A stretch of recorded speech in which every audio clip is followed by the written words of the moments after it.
Welcome to the Braylon Edwards Show with Shep. Touchdown, Braylon Edwards. Braylon Edwards, touchdown, Michigan. Running pattern to Edwards, touchdown, Michigan. Where we bring you the best in sports, entertainment, and insight. Join us every weekday from 2 to 4 p.m. as we break down the latest games, analyze the biggest plays, and dive into the hottest topics in sports. We'll have exclusive interviews with your favorite athletes and guests, and you'll get a front row seat to all the action. So tune in to the Braylon Edwards Show with Shep. Got one-on-one going end zone. Edwards in the air. Oh, what a catch by Braylon Edwards. His second touchdown of the game. On the Woodward Sports Network, where sports comes to life. It's an emotional weekend for sure. It will be an emotional show here on the Braylon Edwards Show. Welcome, everybody, on a Monday. Hope you had a great weekend. He is Anson. I am Shep. Braylon is out. He is dealing with a situation where a good friend of his has had some issues over the weekend, and we wish him Godspeed. Absolutely the best. No, there's no doubt about that. Yeah. But we're excited to chat with you in the chat, if you will, about a lot of things because it was an emotional weekend. I mean, Jumping off buildings downtown, we can just dive right into it. Michigan thought they were physical until they ran into USC. Michigan State looks like an absolute mess. The Tigers failed to deliver what many people thought they should have delivered. And the Lions, to a certain extent, got jobbed on Sunday Night Football in Kansas City. So there's a lot to dive into there. So let's begin. Let's begin with the Tigers, since Scott Harris just spoke to the members of the media. He and A.J. Hinch. A.J. Hinch has been extended. I think that's a good thing for Tigers Nation. Scott Harris. No details, though. No, I don't need details. I know he'll be here for a little bit. That's so. enough for me. I hope so. Some things we don't need to know all the time. Well, I need to know how much money he makes. Why? I mean, okay, share how much money you're making. I don't think it really matters. Got to give the trolls some fodder, though. If that's your thing. If Scott Harris, with him eluding on some of the questions, and they were good questions about the trade deadline.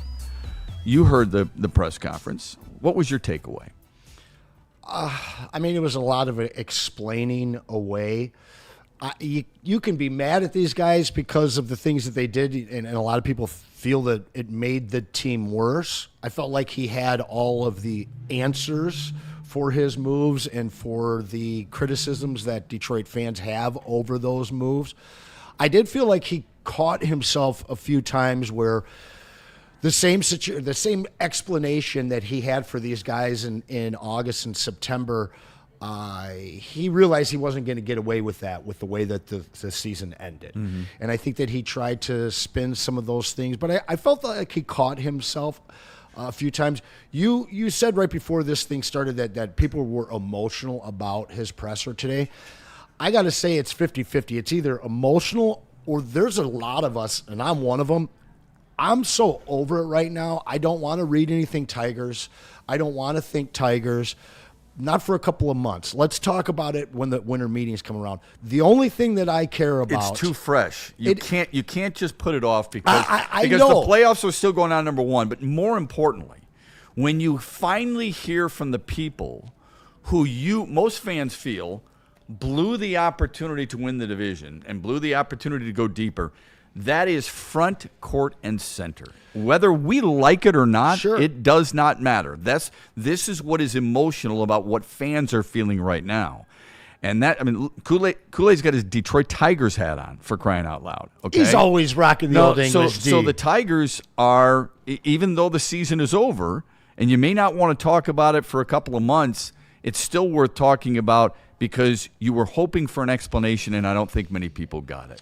I'm listening to the morning show with Sean Baligian, shout out, and he said something that resonated with me. He was relieved when it was over. This has been a taxing season. I mean, I can't really think of any other roller coaster seasons that hit such highs and such lows as this Tigers team did this year. The only thing that I want to know is Scott and Chris have both said they're going to spend money, but it's not time yet. Now, when the timing is right, is what they said. Yeah, and I think that the timing should be right this offseason. I didn't really feel that it was this season. I felt like they would be overpaying to bring stars in here because I didn't feel like free agents really believed in this Tigers franchise as a whole yet. Yeah, it was a great end to last season, the run they made, first round win. But this season, I felt like a lot more people are starting to believe in the Tigers. And I do believe that this is the offseason where you see them spend money. So him answering questions about the trade deadline, I don't care.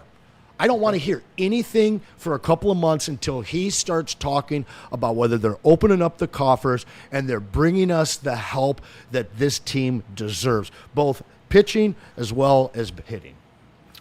Okay, so there's a couple of misnomers. The whole spending thing is such low-hanging fruit, it drives me nuts. Oh, I know that one drives you nuts. And I don't get involved in that one, but it's time. It doesn't make any sense, okay? They have spent money.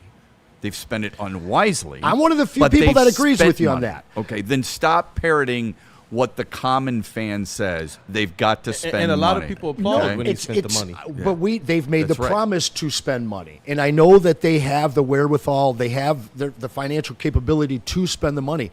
I think it's smart, the fact that they didn't put out a bunch of money for free agents that might not have fit, that they didn't really, truly desire. Can we get specific? Like who?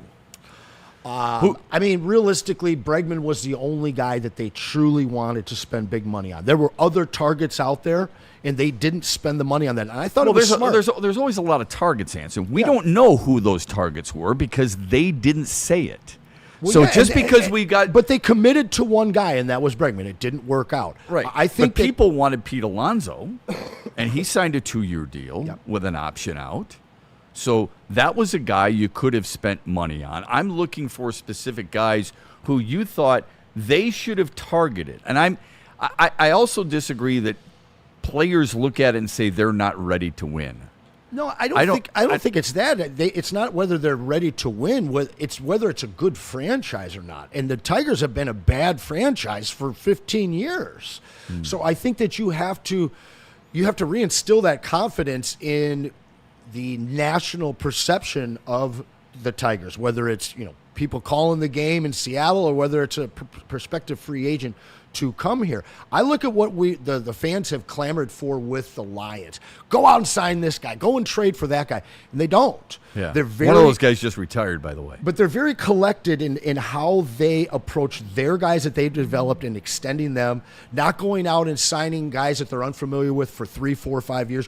Outside of Jared Goff, we haven't seen them give anybody that they didn't draft a 3-year deal or longer. DJ Reed.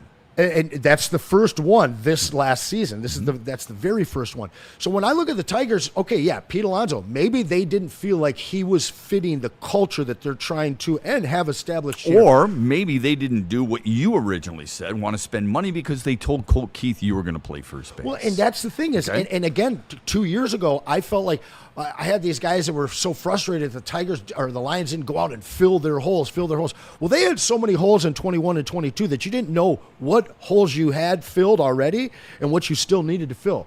Then as 23 came, 24, and now this year, those holes get fewer and far between. Tigers had a ton of holes, but they also had a ton of youth. Well, it's also and very they needed to different. figure out whether those guys like Torque, like Colt Keith, whether they could stand up. Is Parker Meadows for real or not? I think we have a lot of answers for a lot of this youth movement, and we know, hey, a lot of these guys are 4A players. A lot of these guys are bench complimentary utility guys. Who's the 4A player?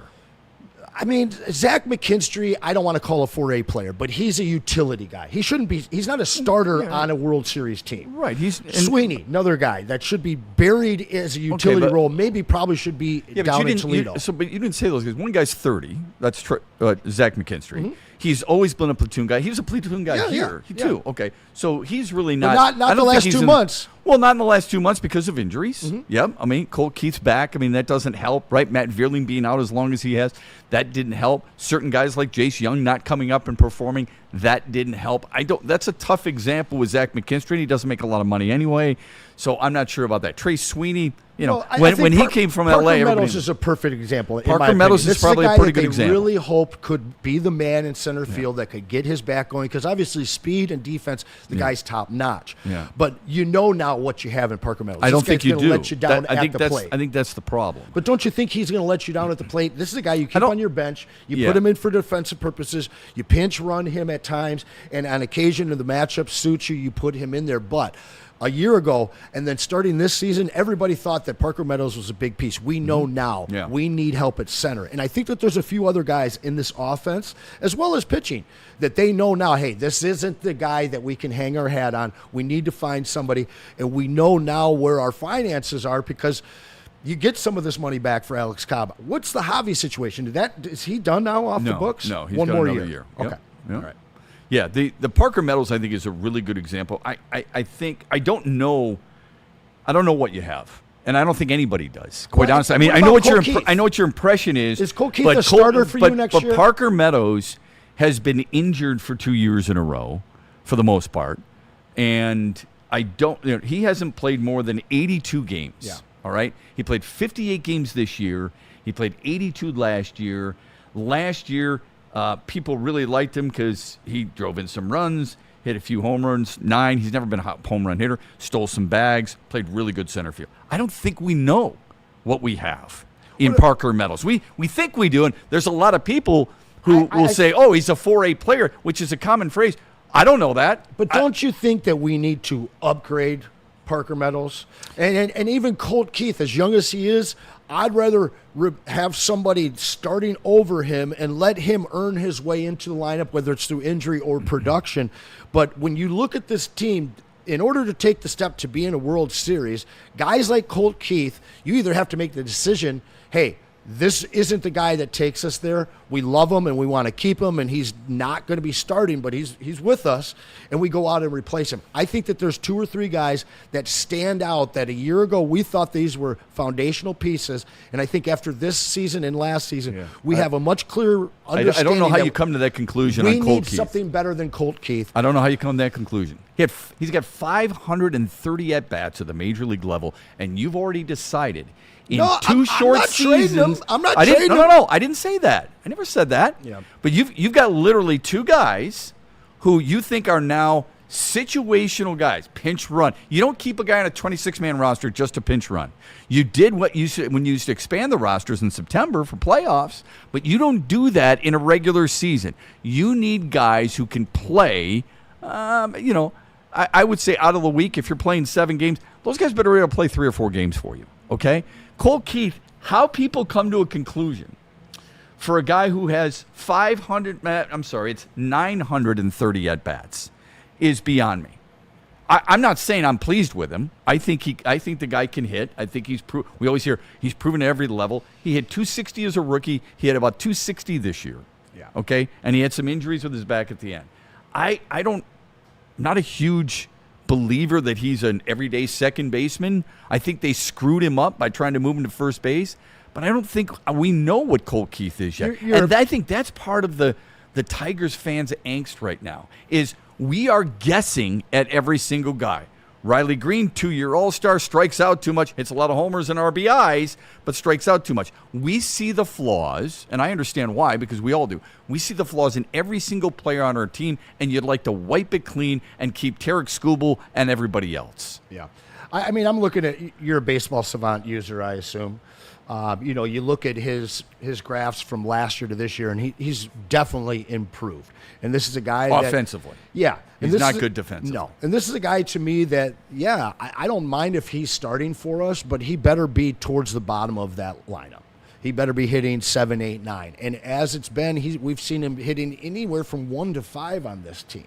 And to me, those are the types of guys that if you sit and you hope and you wait for them to come around, you're probably going to have a second-round exit again. Now, if that guy's buried at the bottom of your order or one of your first pieces off the bench and you've replaced him with a top-notch guy you can count on, maybe a 280, 290 hitter, because, man, we would have liked to have had one of those.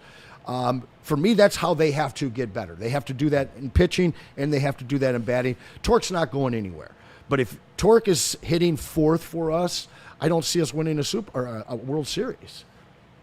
Yeah, I don't know. I need probably more explanation from you on why you don't see that when a guy who can bring in 31 with a home run and drive in 100 runs. But the strikeouts are probably a concern. The strikeouts for Pete Alonso are a concern. The strikeouts for a lot of guys. I'm an OBP guy, man. I've got to see guys get on base, and I think I get it, but absolutely killed the Tigers. The 4 guy doesn't necessarily do that. I want table setters for sure. So your Colt Keith example is a really good one. He hit first more than any other place in the lineup. He hit 6th, second most in the lineup for when he was in the lineup. So he hit a lot at the bottom. He wasn't always hitting first, second, or third, Sure. okay? But he is a guy who needs to improve his on base. This team in general, I don't disagree with you at all. This team in general needs to improve. But my bigger issue, and Kool-Aid's got it for us, and we're going to bring this up right now, Scott Harris, what he said today to the media about the trade deadline. Now, this is a beaten down dog. This is a beaten horse, okay? No doubt. And it's time to move on from it. But people wanted answers then. They didn't get them. They want answers now to either validate what they thought or prove me wrong type of situation. And I'm not sure they got it. So that's something that fans, look, you guys do a better job than I do in this. And you guys speak from the heart of the fans, where I try to be much more logical. I try to look at it from a team standpoint and a player and a manager and a coach standpoint, where you guys are all about the fans and the knee-jerk reaction. So for me, I'm trying to figure this out when you hear this soundbite from Scott Harris. Go ahead and play it, Kool-Aid. Listen to this. Do I regret not pulling the trigger on the deals that we had access to at the deadline? I don't. And I'll tell you why. I think I'm even more confident now than I was then that the deals that we had access to that we passed on would have frustrated our fans more than not doing the deals. It's really tough in my job right now because I can't share the exact deals for obvious reasons, but I can share some details that hopefully are pretty illuminating. I would tell you that the players that were most closely connected to us via the media would have cost either a player on our postseason roster plus additional pieces or one of our top prospects plus additional pieces. In some cases, with those deals that were most closely connected to us, those players that were most closely connected to us, those players, some of them didn't perform at all down the stretch, would have been a free agent in 2 months, and would have cost a player on our postseason roster that actually performed better than the player we acquired and was controllable in the future. So think about that for a second. We could have acquired a player who was going to be a pending free agent on the day of the deadline. We probably would have gotten an A on the trade grades on the day of the deadline and probably would have gotten plenty of praise in the coverage, only to see that player not perform well down the stretch and the player we traded perform better than that player this year and be controllable in the future. I don't regret those deals at all. Okay, a man with his convictions. Who are the names? Let's speculate. Let's speculate, all four of us. Haley, Kool-Aid, Anson, yours truly.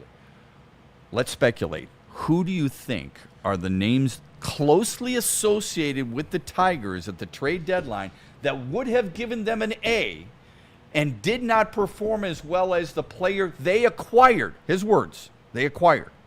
Who are they? Eugenio Suarez, first and foremost. Who did they acquire instead of? I mean, they didn't. They didn't get another bat. I know. That's okay. why. I thought that was a little trick question. No, you had that's for me why there. That's why I had a hard time figuring it. Was it Suarez? Yeah, the only other. I mean, I remember. It's pitchers. That's what they acquired. Yeah. Okay. So who are the pitchers they acquired? Finnegan. Montero. Paddock. Yeah. And Morton. Who were the starting pitchers associated with the Tigers at the trade deadline? I don't really remember starters. It was Bednar. That would be the only other name that I would bring up. Who had 20 of 21 saves. So don't tell me he was better. Don't tell me that Finnegan was better. And I like Kyle Finnegan. Yeah.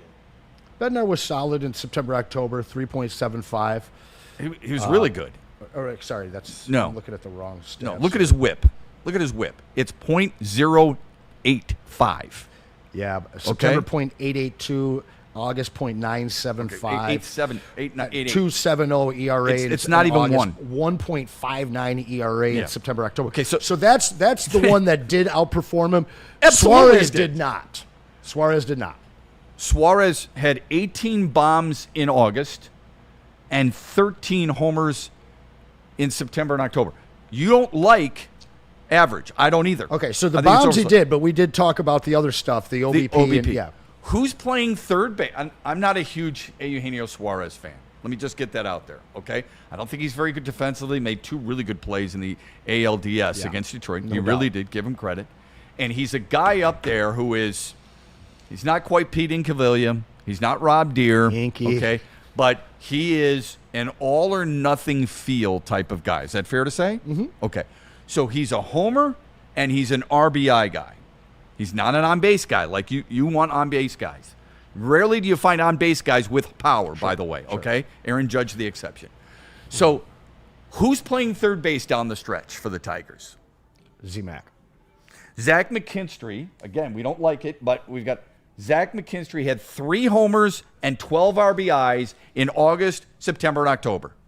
Yikes. So who's he referring to, Kool-Aid? The only other noise was around the trade deadline, and it's starting to bubble up. If you look in the media, is Bregman.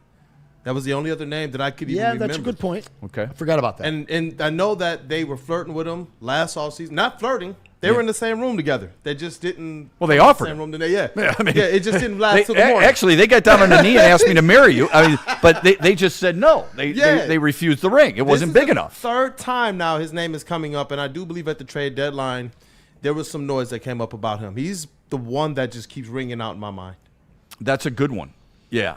But did anybody really think that Boston, who was in the race themselves, if they would have gone on a losing streak, maybe, but they were right there on the edge. I don't think that we all called it a pipe dream, just from our perspective. We all, even though there was like these articles, we know that stuff is going to happen every year. 100%. But that's the only other that one did seem a little more actual connection than just fan want, you know. But Eugenio and the Bednar, those are the 2 ones that I do believe that they were right on the precipice of pulling the trigger. And neither one outperformed the player who was in the position for the Tigers. We're speculating if that's the case. If you're looking at Bregman, he had 4 homers in August, September, and October combined, 18 runs driven in. He batted .260 in August. He batted .236, .226 in September and October. Okay? Coach Leo thinks it's 100% BS what they're talking about. He does. Okay. Yeah. Well, I'm trying to rationalize here. They're in front of a microphone. They're being asked the question. Yep. He gave a very detailed answer. We don't know who he's talking about. That's why I asked you 3, who are the players closely associated with? I think we got all the names. Yeah. The third base is blowing my mind. The Bednar, he was better than Finnegan, and I like Finnegan. The starting pitcher, was there a starting pitcher associated with Detroit that you can recall? Because I wanted Merrill Kelly. Yeah. And by the way, would have been wrong. He went to Texas. He was 3-3 with a 4 ERA. Nothing special there. It wasn't Charlie Morton, and it wasn't Chris Paddock. But he was better than both those guys, because that's what he's saying. He's saying the guy we would have acquired wasn't as good as the guy we had. Paddock, 6 starts, 1-3, 6.5 ERA. Morton, 10 starts, 2-3, 8 ERA. Kelly, 3-3 with a 1.3 whip and an ERA of 4.5 for Texas. Nothing to write home about. Then you have to look at what about the prospects that you would have given up. So we don't know the answer to that. If you look at Detroit's prospect list, you know he wasn't giving up McGonigal. He wasn't giving up Clark. He probably wasn't giving up Briseño or Rayner. How many people would lose sleep at night besides Scott Harris if somehow Chris Rodriguez was given up in a trade deadline? Go ahead and look for him. I'll wait. Or Max Anderson or Jordan Yost. All our top 10 Tigers prospects. That's all I'm asking. I think it's a fair question when you're asking these types of questions about if you're not willing to give us answers then and specifics, and I understand why. I don't deserve to know that. But then you make me speculate a little bit because we know you're not giving up your top 5, right? All the teams at the trade deadline. These are the teams that won the trade deadline according to the media. You ready? Yankees acquired 7 players. Mets added 3 relievers and a center fielder. Seattle required Suarez, Naylor, and Caleb Ferguson. And San Diego acquired 7 players as well, including Mason Miller, who throws the hell out of the ball, 104 miles an hour. All right? The losers at the trade deadline. You ready? The Dodgers, where are they? the Reds, who actually made the playoffs, Detroit, Milwaukee, the Cubs, and Boston. Those are the 6 teams that were supposedly losers at the trade deadline, all of which, I might add, made the playoffs. And the winners, the Mets didn't make it, obviously. San Diego went as far as some of these teams that were considered losers, as did the Yankees. We don't always know. Yeah, and you know what I'm hearing? The more and more, then I'm hearing this comments and I'm hearing you guys talk this out. The more I believe that the assessment was about what move is going to help us win a World Series this year. And if that's not going to help us, we can't mortgage the future. If they believe that within the next couple of years they have the dogs in-house, along with we will spend the money to surround those dogs, then I can understand that just a little. As frustrating as it is, as much as I want them to press the pedal. But even with Brad Holmes, I always say this, even though he and I might disagree sometimes, he seems to always be right. And so I see things my way. I know you want to do it, and I do it too, okay? Yeah. And I know Anson does it. Talk to me. Football and baseball are completely different, okay? You can draft Jahmyr Gibbs and have him play behind David Montgomery for a while. You can draft a guy like Christian Mahogany and have him play behind Graham Glasgow for a while. You don't have to rush Brian Branch in right away. You can filter him in. Baseball, you have to let them marinate. Hockey, you have to let them marinate. And you don't know until perhaps you feel like it's too late. Look at what we're doing right now. What was Anson's opening comment? We know what Cole Keith is. No, we don't. We don't know what a lot of these young guys, and that's our frustration because we want to know, number one, and number two, we think we know, as do I, with some of these established guys. And then when we say, okay, I think this is the year they're going to spend, I always ask again the question, where are we spending? Give me the position you want to spend, and then who are you going to spend it on? Mm-hmm. Because until we know the players who are going to be free agents, and we know Pete Alonso opted out. I mean, do you want that? 31 years old, he'll be 32. He's got a 5.5 WAR. He's opted out. How many years are you going to give him? There's so many questions. Instead of us just saying, this is what they got to do, that we need to have the answers first. I want you to think about it for a minute. When people say, get rid of Torkelson, okay, that's your prerogative. Okay. The free agents in baseball are Pete Alonso, Josh Naylor, Ryan O'Hearn, Carlos Santana, who's older than the guitarist, for crying out loud, Josh Bell, Ty France. Nobody's moving that needle for you. Nobody's going, they can't sign a free agent first baseman that makes Anson go, yes, they've got my guy. And that's there's a lot of positions like that. There really are. And just to bring our chat family into here real quick, Michael Wary sends in a $2 super chat. He says, we need at least 2 arms and a couple of bats. And I'm seeing other people as well in the chat saying what they think needs to happen. Gromit, we need a bat, we need an arm, and we need a closer. And my question to you all is what is needed? Because obviously this is within the framework and the scope of getting this team that much closer to a World Series. What actually is needed for this team to get there? And that's what I like about Shep too. At the trade deadline, it wasn't just about go out there and spend the money. He looked at the situation. He understood what it could be, and regardless of how it turned out, I like the fact that you bought some of the ingredients. It wasn't a receipt because they didn't buy it, but I like the fact that you at least said, you know what, this is something that they could cook up. And so it's cool to see the Chad family putting what they believe is necessary. Do you guys think 2 bats, 2 arms is all that's needed? I think it's really generic. I think it's really generic. Okay? So I don't know what the plans are for Tarek Skubal. There's no question they need another starter. Okay, because Jackson Job's not going to be there next year. Casey Mize, you're hoping duplicates. Who knows with Reese Olson with the injuries. Jack Flaherty's going to cost $20 million, but he's player opt-in in all likelihood, right? And then you've got Tarek Skubal, and what if you jump off to a bad start? Do you trade him? There's so many unknowns in that regard. You definitely need a starting pitcher. Is Troy Melton your number 2? I like Troy Melton. Yeah. I do. I do too. I think he should. And that, I think, more experience. I wouldn't be surprised if his name was included. When people said, knock, knock, knock, Anson, you want who? Then Troy Melton's got to be part of that. And if they said, sorry, that's steep, take another one, Jordan Hamm, then they said no, then I could understand perhaps why they want to be out. My question would be, Framber Valdez is going to be 33. Dylan Cease is going to be 31. Oh, Reese Olson and Jackson Jobe coming back. Shout out to Theo. No, Jackson Jobe will not be back. Not be back at all. Maybe in September. Yeah. No, that's why I said Jackson Jobe's probably going to miss all of next year. He's got TJ. Right? Yeah, Tommy John, right? And you've got Reese Olson, who's been injured quite a bit. Yeah. I like his stuff. Everybody does. Yeah. But are you going to get 150 innings out of him? The answer to that is no. Yeah. Don't bank on it. That's why you need the starters. Mazed up in the chat here asking us what our thoughts are on Cleveland bringing up their big prospect, who was Chase DeLauder. Yeah. Now, he's older. He's 24, much older than McGonigal. Correct. But he did provide a spark for them. Yep. Where are you at? Because we talked about it last time you and I were on the show. I thought, and I know that they would have been starting that clock early, but I think that McGonigal would have made a difference in that batting order. Just maybe he comes up and he stinks. But he's been so hot at every single level. Yeah. I just don't know why you don't bring him up. And especially when you're looking at a team that is probably going to be telling its fans, hey, we don't have enough money to re-sign Tarek Skubal. Well, if you don't have money to sign Tarek Skubal, then you can bite the bullet and start McGonigal a little early. Right. Because that would have probably been your best average hitter. Where would you? Well, we don't in the lineup. No. I don't know. I got high faith. Just because you're hitting a double A doesn't mean you're I get that, but he's never seen Logan Gilbert. I'm one of the first guys to tell you that a guy coming up from the minors is going to take a while to impact. I think that kid could have came up and been just young and dumb enough to not know how big the situation was. Haven't we? We've seen young guys come up. Yeah. Answer, would be the great question for the Tigers. If he's too young, why isn't Troy Melton?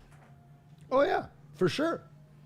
Well, I mean, you look at the Peñas and the Rosareñas that did these things in their first years where they come up and they impact. And, they might have a sophomore slump, which we saw from both of those guys. Madison Bumgarner's a great example. Yeah, I would have loved to have seen him come up. Where would you have played him? I mean, center, right? I don't know how he is. He's a second baseman, shortstop. Yeah, I thought that they let him play a little outfield too. I'm thinking Max Clark. I'm sorry, I'm swapping the two of them. Honestly, if you can put him at short and you can put Javi at center field, I'm great with that. To the point where you don't have to have Meadows out there because you're worried about our defense. Meadows, if you use him as a situational guy. Well, Javi was good defensively in center field. No doubt about it. McGonigal doesn't, from all the reports he doesn't get to the balls that Javier Baez does. No.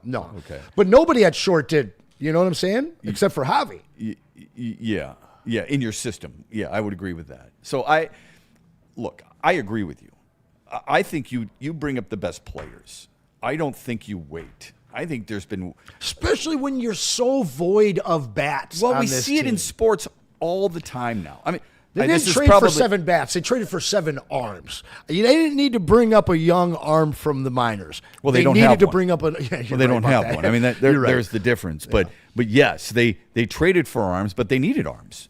They needed, and I'll, again, use this very specifically, they needed a power right-handed bat to complement the lineup. Now... I know how you feel, and I don't disagree with you. But you do have to have power in your lineup sprinkled in with guys who get on base. Certainly. Okay? Certainly. Because Luis Arraez is as good as it gets at getting on base. Free agent. Yeah. Well, guess what? Where did his team go? His team didn't go anywhere. True. All right? They never really do, though, do they? But they got guys who get on base, dude. They do. Oh, yeah, I know. Okay, they do. I mean, they got guys who get after it and get on base. It's a good discussion. It's something that I think a lot of people will have to look at. Is it Dustin May? Who is it in the offseason? I think you specifically need a couple of starting arms to go to spring training with you. I'd love to see them re-sign a guy like Kyle Finnegan. I think it would work. You still could bring up middle relievers like Dylan Smith, who was drafted out of Alabama and was a starter, but probably doesn't have starter stuff at the major league level.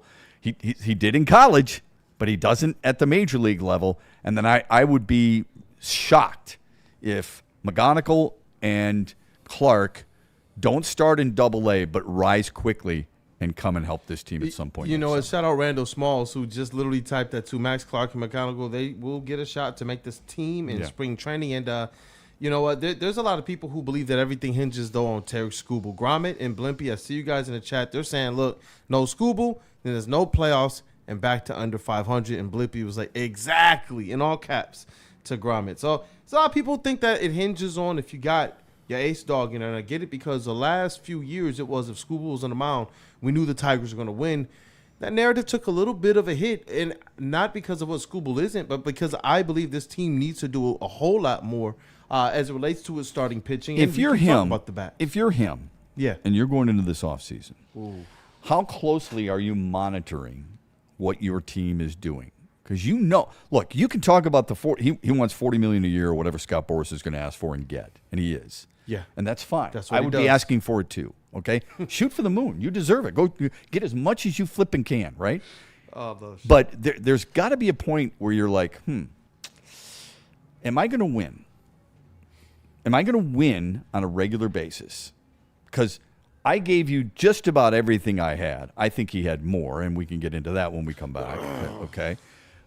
But do I like the direction of where this is going? Do I want to go through young guys coming through again and learning on the job? And they will. Clark and McGonigal and Rayner, those guys are going to learn on the job. You want them up here, that's fine, but it's going to take some time. No, they don't. Mike Trout didn't come up and tear up the league. Barry Bonds didn't come up and tear up the league. Those guys don't do it. These guys ain't doing it. I hate to tell you. So if that's the case, are you going to have the patience to go, I can wait a few years? It's going to be hard. Hard to do. Really hard. It's not hard if you need some support and you need some strength behind you in the courtroom. Ven Johnson is the guy to help you. Hey, man, you're going up against corporations. You're going up against the government. You're going up against insurance companies.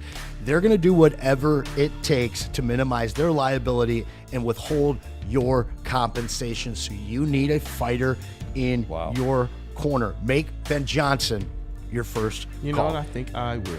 And get that fighter in your corner. Contact Ben Johnson today at venfights.com.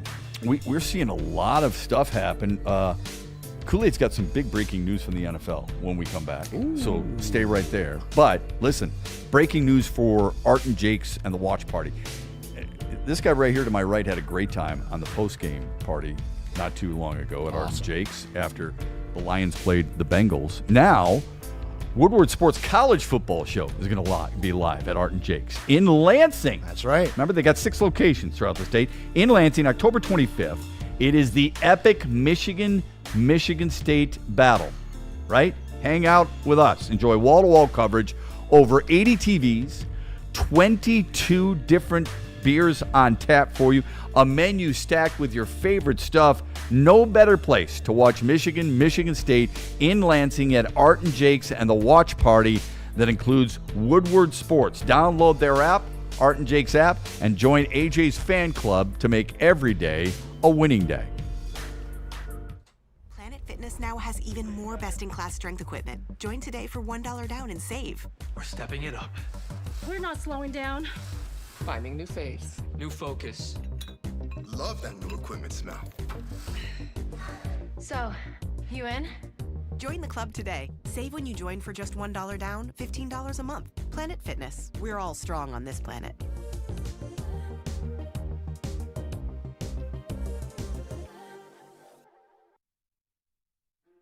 Why do we fight? We fight to protect the innocent, to hold the powerful accountable, to bring the oppressors to justice. Why do we fight? We fight to secure and preserve our civil liberties, to get each and every one of our clients the justice they deserve, and to make the lives of real people just like you whole again. Venfights.com. Hunting season is almost here, Detroit, and your Lions are on the prowl. Make sure you're locked into Woodward Sports for all the Dan Campbell reactions, Jared Goff touchdowns, Amon-Ra first downs, Penny pancakes, Kirby picks, Gibbs big plays, and of course, Jack Fox's leg. Stay locked in on all your Lions coverage right here on Detroit's #1 sports network, Woodward Sports. Every Sunday, there's only one place to get all your kneecapping, hard-hitting Detroit Lions coverage. Start your Sunday with the Lions Weekly Report with Broder and Terry Foster. Then, the Lions pregame show with Neil Rule and Sean Baligian. At kickoff, keep it locked in for all the emotions of the game with a live watch party with the heavyweights. Then, recap the game with the Lions postgame show with Anson. Game days, there's no other place to be than Woodward Sports. Live all game day. Go Lions. Head to woodwardsports.com and click on Shop. Get the latest in Detroit sports apparel and exclusive Woodward sports gear. WoodwardSports.com can get the whole team outfitted. Love the Pistons, Red Wings, and Tigers? We got something for you, too. Shop online at WoodwardSports.com. Listen, fitness is for everyone, so Planet Fitness is for everyone. Over 2,700 clubs nationwide with 50. 2,700? That's right, in Metro Detroit. Access to that Black Card Spa where you can recover with hydro massage and other innovative amenities, and you can bring a guest for free anytime.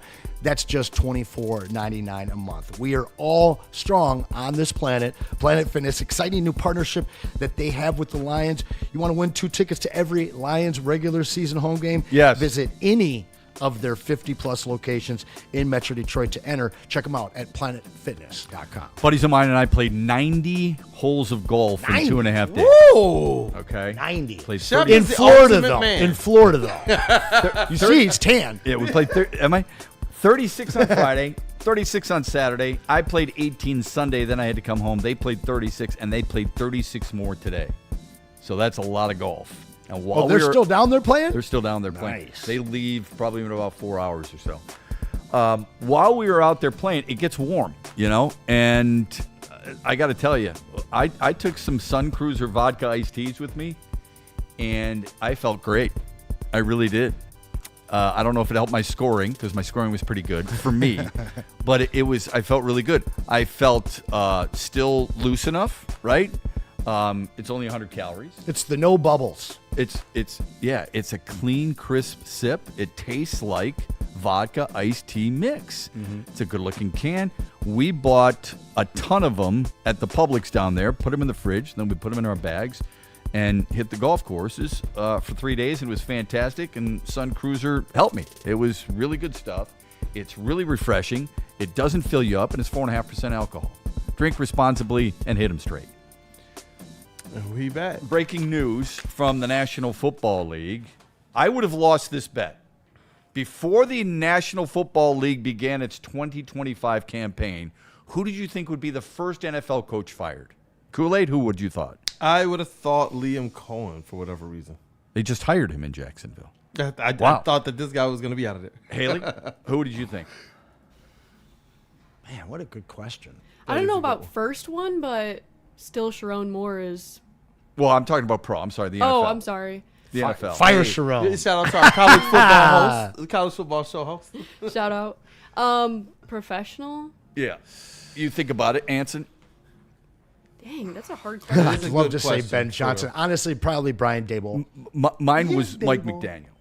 Yeah, that's a great one. So I thought Mike McDaniel would be the first guy given a pink slip. Yeah, especially after the first few weeks of the season. Yeah. Definitely Mike McDaniel. If for no other reason, the pants he wears. You got to break a guy down on his pants, though. Oh, man, he looks like an absolute jackass. Have you seen the side shots of him at the podium? I mean, come on, dude. He sounds like Anson talking about Harbaugh. No, it's unbelievable. Yep. All right, Kool-Aid, give us the breaking news, because I would have been wrong. Who was it? All right, the breaking news: the Tennessee Titans have fired Mike Vrabel. Oh no! That was a year ago. 2 years ago. 2 years ago. 2 years ago. They have fired. Yeah. They have fired head coach Brian Callahan after he started 1-5 on the season. 4-19 in 2 years. There. They drafted Cam Ward. That's the frustrating thing about this. Cam Ward's actually had some splashes of some pretty good stuff. You use the number 1 overall pick on a quarterback. I would guess Brian Callahan was part of that decision-making process. Well, he also came in his first year with Levis, a guy he didn't draft. Correct. Will Levis was already there. Mayo man. Okay, so this is what have you done for me lately, right? I think they're just mad he didn't draft Jackson Dart number 1. Is that? He looks like the better quarterback at this point. Are you serious? Jackson Dart looks a lot better than Cam Ward, yes. Oh, I think Jackson Dart is just a guy right now. I've been saying it since March. He's the best quarterback in the class. Guy can make all the throws. He's quick. He's evasive. Cam Ward can make all the throws, too. There's no doubt about that. Yeah, but he can't read a defense the way that Jackson Dart. He can't break things down and audible at the line the way that Jackson Dart can. He's mobile, certainly. I just don't think that he has the presence or the moxie that you've seen from Jackson Dart in his short tenure. I think that a lot of teams are going to rue passing on that kid. Okay. I mean, is that enough to get you fired after a season and a half? I guess it is, and not for long. Yeah, I don't know, man. I mean, I don't think Cam Ward has a lot of talent around him. He's thrown for 1,100 yards. He's thrown 3 touchdowns. It's made Eli Ioman look pretty good. Jackson Dart, I think, has a lot to prove. How many starts does he have? 3? No, I believe this last 2? one was just his first start. He came in the other game. He hasn't thrown for 200 yards in any of those games yet. Yeah. He's run a little bit. Good for him. We know he can dance in the end zone. We know he's got a diamond necklace because he wears it outside. Solid at giving shirt. high fives. He's really good at high fives. He's good at putting eye black on one side of his face, like Aiden Hutchinson. No, like Anakin Skywalker, Star Wars tribute. Okay. That's a fact. And we know, he's a good-looking kid. I don't know where you get reading defenses, and I don't know where you get audible. How do you know that? Well, because I watched him actually check down at the line. Every quarterback does. You know that, right? No, not the young ones. No, every quarterback. You got 2 plays in the huddle, dude. Not every quarterback is even allowed to check down that at that is so age. Untrue. It is. No. I've seen many guys that No. Caleb Williams, he got to check down. But there's a lot of guys in their first or second year where they don't really let them do the stuff that he did. He's coming up and using his cadence to reveal whether they're in a zone, whether they're in a man. I watched him check down. I watched him make a lot of throws. I watched him at the combine, and I watched him get along with everybody. And when you take those different receiver after receiver after receiver running these different routes, and he just kept hitting guy after guy after guy while I watched Cam Ward miss a lot of those throws. Listen, this is not the 2024 quarterback class. Correct. But Jackson Dart seems like a hit for me. I don't care what a guy does. You're the owner of the Tennessee Titans. Honestly, I do not care what a guy does in shorts and shorts. Do you think Cam Ward is going to be a legitimate? I mean, to me, I see Cam Ward with the same career arc as Justin Fields. Yeah, I don't. 4 teams in his first 6 years. I don't see that. I really don't. Justin Fields, it was awful what just took place on Sunday. Yeah. But Justin Fields 2 games before that were pretty good. Yeah, but Justin Fields also went to a team originally, Chicago Bears, and I don't think we can undervalue this at all. The number of head coaches or coordinators or the personnel that you play with, okay? And he had crap personnel, all right? I don't know how good Justin Fields truly is. I don't think he's any top 10 quarterback, okay? I'm not suggesting that. And I don't know how good Cam Ward's going to be. I'm okay with saying I don't know. Too many people in our business they always feel like they have to know when they really don't. Cam Ward feels a lot like Marcus Mariota at this point. He may feel that way, but I don't. We'll have to wait and see. I don't know where you get Jackson Dart is the only rookie quarterback making. Every quarterback at some point during a season is calling more than one play in the huddle and checking at the line of scrimmage. Sure, but that tells you they are audibling. But I'm watching Dylan Gabriel in his starts. And he does not have the type of impact and ad-libbing at the line that I've seen from Jackson Dart in his short window of starting. And there's very few guys. Last year is the exception because pretty much, at least 5 of those 6 quarterbacks were coming in and they were allowed to do their checkdowns and pretty much operate however they wanted at the line. I mean, Jaden Daniels and Caleb especially off rip, you saw a lot of that. But watching like Levis, when he first came there, they weren't letting him do much of that. And yes, I do know that all of them have the opportunity to do a little bit of it. But you see some of these young guys really do it and succeed with it. And then you see other guys that kind of have to get stuck in a situation where they have to check to a run. What I've seen from Jackson Dart, I'd be upset if I'm Tennessee's ownership right now. Okay. So I have a question. Do you think that it's justified that Brian Callahan got fired? Because I feel like it's symbolic in this new age of football that you don't get an extra 2 to 3 years to perfect your coaching style. If your team isn't doing well, then the coach has got to go. And this season, after playing 6 games, the Titans have scored only 83 points, which is the lowest in franchise history since 85. What was Dana's first year? 3-13-1? Correct. And then the next year he went 1-5 to start the season, or 2-6 or something? To start the year, but he finished 9-8. Of course, but midway through that season, this same situation, They could have just cut bait and fired him. Yeah, you that's have true. no idea where he's going to get. Right. I imagine the calls for AG right now in New York are loud. Now, have to be. He looks a little more out of his element than Dan did. I'll be honest. Well, we don't watch him every day. We don't talk to him every day. Did you watch that end of the first half? I'm not referring to that. I'm referring to practices and talking to the media after every single day like Dan Campbell does. I don't think we can judge Aaron Glenn because we're not covering him every single day. Whereas Dan Campbell, we see and hear from him every single day. Just to make an observation from afar because of what Aaron Glenn looked like at the end of one half, I'm not going that far. Mm-hmm. I'm surprised, to your point, that they have not won a game. Yeah, they've had 3 right there that they let slip through their fingertips. And Garrett Wilson comes off the field saying, why the hell aren't you using one of the timeouts? Let's just hike the damn ball. And I would also say this. If any of those quarterbacks lost to the New Orleans Saints, like Jackson Dart lost to the New Orleans Saints, you would probably be pretty pissed off at him. Hey, there he goes. That's a good one. You rocked me off my point. Sorry about well that. Well done. Sorry. Shout out Ramen in the chat. He said it's just the Titans are the Titans doing Titan things. But they should hire Denzel Washington. That's what they ought to do. There you go. But if AG only wins one game this year, how different is it from the?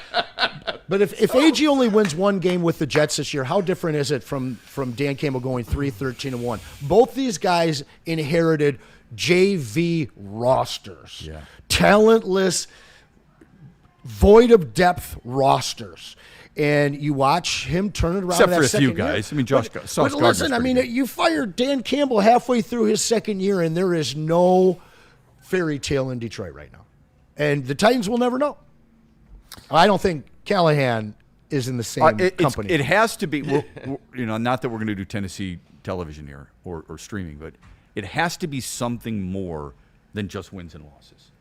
Mm-hmm. It has to be about and that's why I'm surprised that Mike McDaniel is still in Miami after what Tua Tagovailoa said yesterday, which, by the way, is absolute bullcrap. You don't air your laundry like that. I think it's Bush League. That dude's been doing it all season.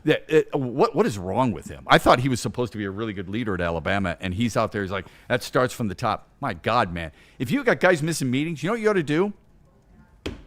Close the door. Once everybody's here. This is not acceptable, blah, blah, blah, and get them the hell out. Get them the hell out. You don't do that in the media. You don't do it at a podium, and you sure as hell don't do it after a loss. Okay? But I digress. Especially as the quarterback. Especially as a quarterback. But how did it get there? It's got to be more than just the numbers. If he's lost a culture or he's lost a room or perhaps he's lost one particular guy, hello, Cam Ward, then maybe you see it. And that's probably the juxtaposition when you talk about Dan Campbell. The guy who was hired here even before the GM, they probably saw, you know what, we're on the way. We see the culture. We see how the players are working. We see we have young players. And it honestly, I was listening to some of these Dan Campbell quotes this weekend for therapy. And the one where he was like, we just got to get that last little bit of stench out of there, that last little bit of losing, and we're almost right there. It was conviction. Yeah, I wonder where that is. Where you're talking about from way back in the day? Yep. Because I think that locker room, even though they lost last night, I think that locker room is just chock full. I mean, it stinks of professionalism. Yeah. To me.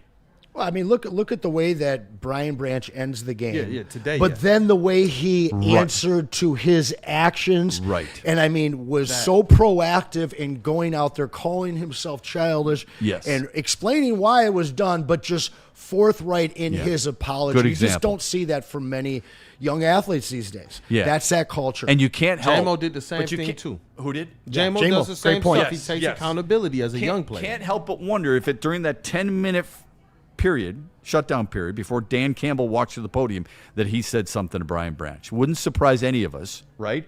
That Dan Campbell would have handled it that way. And what good for happened, Brian man? Branch. What the hell happened out there, man? And, I mean, it's a good example of the impact that I think he's made. Here's my concern for Brian Branch, and I love him. I do. I think he's a phenomenal player. He's a hothead. It's getting to be we're getting borderline where it's getting a little much. New age Rasheed Wallace, man. I love that one. And it's like, yeah, but Rasheed Wallace did it as a veteran, and people just thought it was, ball don't No, lie. he did that from the day he got in the league. He did that at UNC. He always was that way. No, he wasn't like that at UNC. No, he wasn't. He was pretty demonstrative. Attitude is one thing. What he did later on, and I think you can't a say lot of anything it had bad to be- about him because he was a missing piece to the championship, and he's a hell of a player. Oh, I'm not talking absolute smack, hell of a but I player. mean, he had No, I'm Dean- saying me. Okay. Can't say because he's a hell of a player, but don't tell me that 20+ technicals in a season doesn't get old. Yeah, because getting it may be suspended funny after for him. us. Whoop whoop whoop whoop whoop. Because then we just go and then let's find the car. We're going home after the game. Whereas the coach has got to be like, holy crap. He becomes a liability. Yeah. If you have a player that's a hothead and continues to do things like that, then as a coach, like, how much more can you trust your player? If you, depending on your leadership. And if you're an all-pro player. And the best teams are all player-led. If you have leadership, you can handle that. If you're a young coach or you're a coach who has a team that isn't very good, that is a no-no. Yeah. It's really hard to have something like that. Bad boys. They had internal leadership.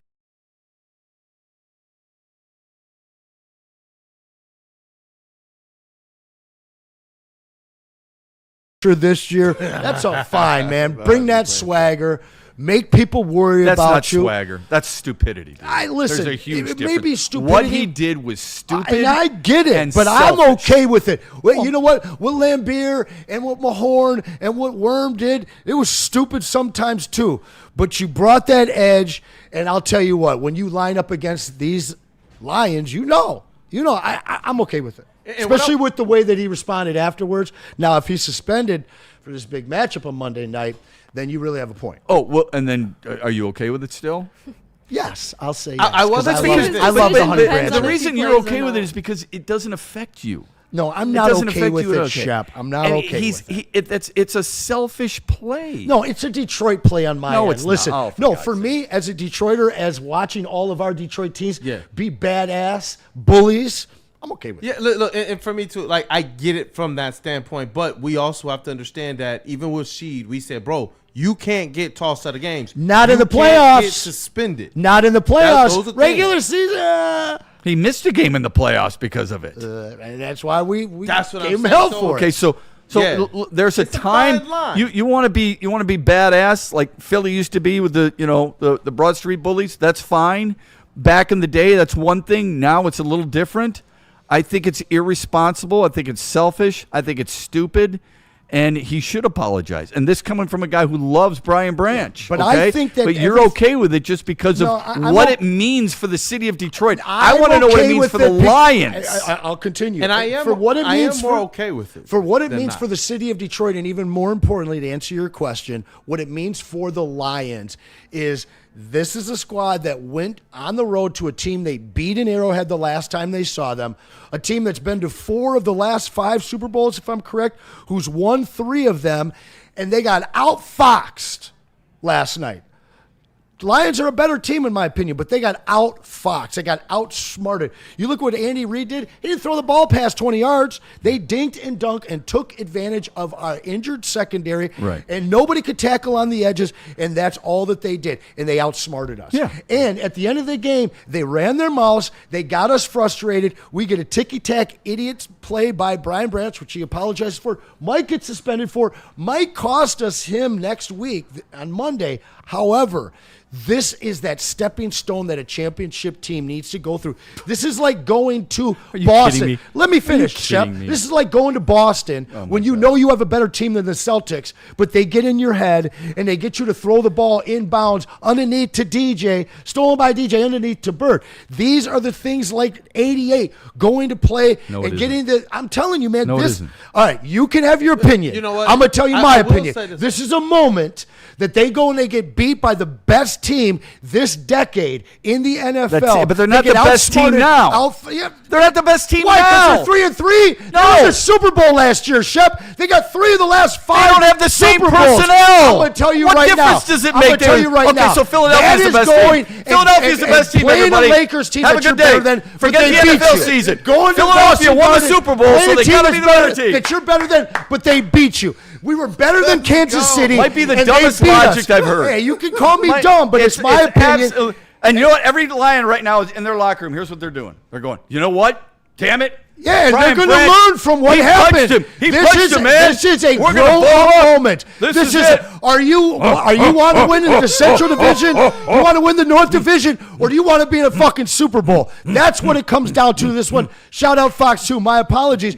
You can call me dumb, Shep.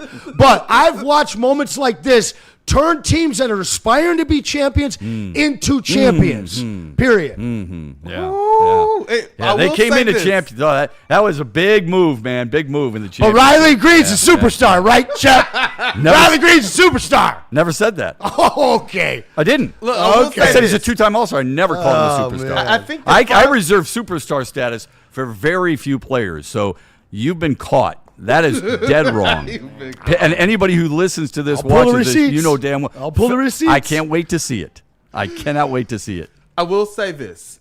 His safety mate back there, he's a guy that often you hear players crying about his play, but he finds a way to not get suspended. He finds a way to not get thrown out of games. He finds ways to not get fined. And finds ways to make opponents fear him. He's still, that's what I'm saying. He might get still fined, a though, bad Kool-Aid. boy. He might get fined, too. Sometimes he might catch No, a after fine. what he said last night, he's probably going to get fined. Oh, yeah, if you see his social media feed, he's definitely getting fined. Yeah. He's probably getting suspended. Yeah. But in terms of I don't playing think he'll on the get field, suspended. he's largely been, by the league's standard, a clean player.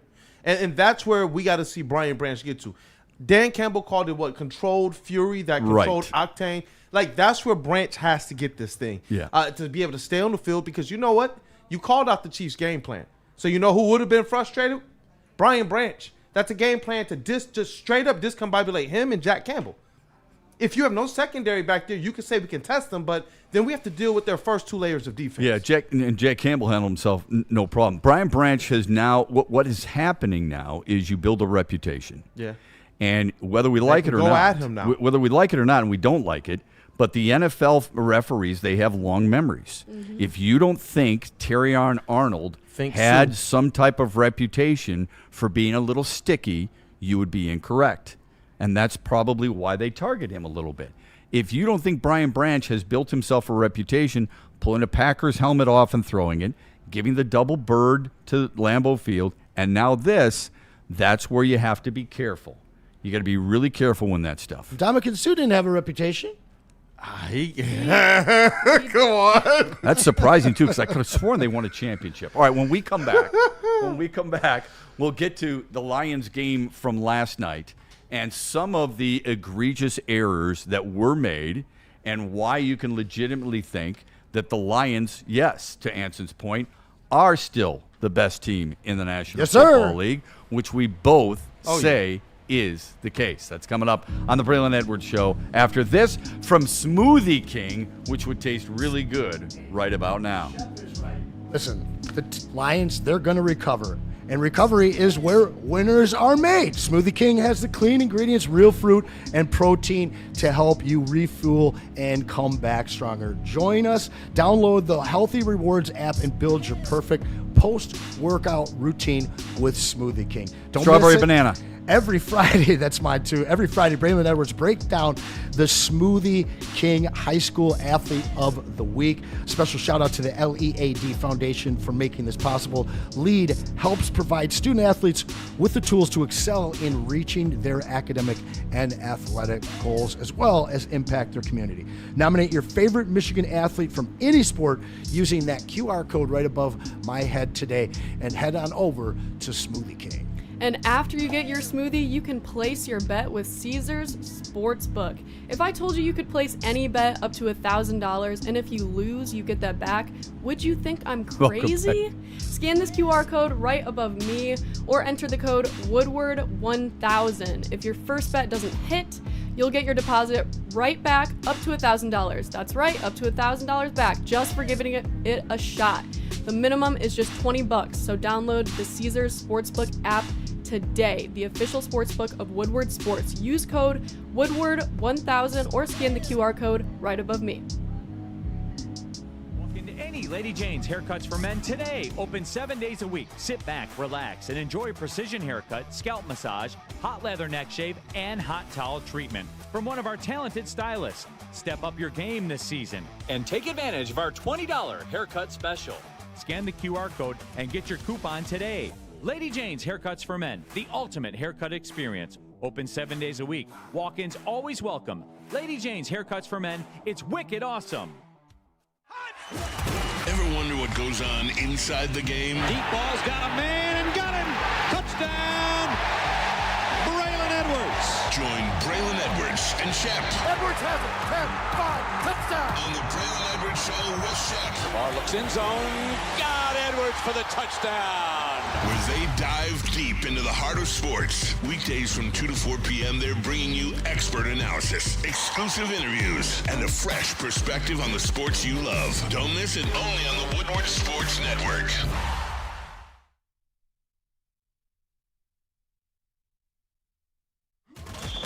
The Super Bowl parade in Detroit will be one for the record books. Detroit just does it different. Woodward Sports, your official Super Bowl or Bust Lions network.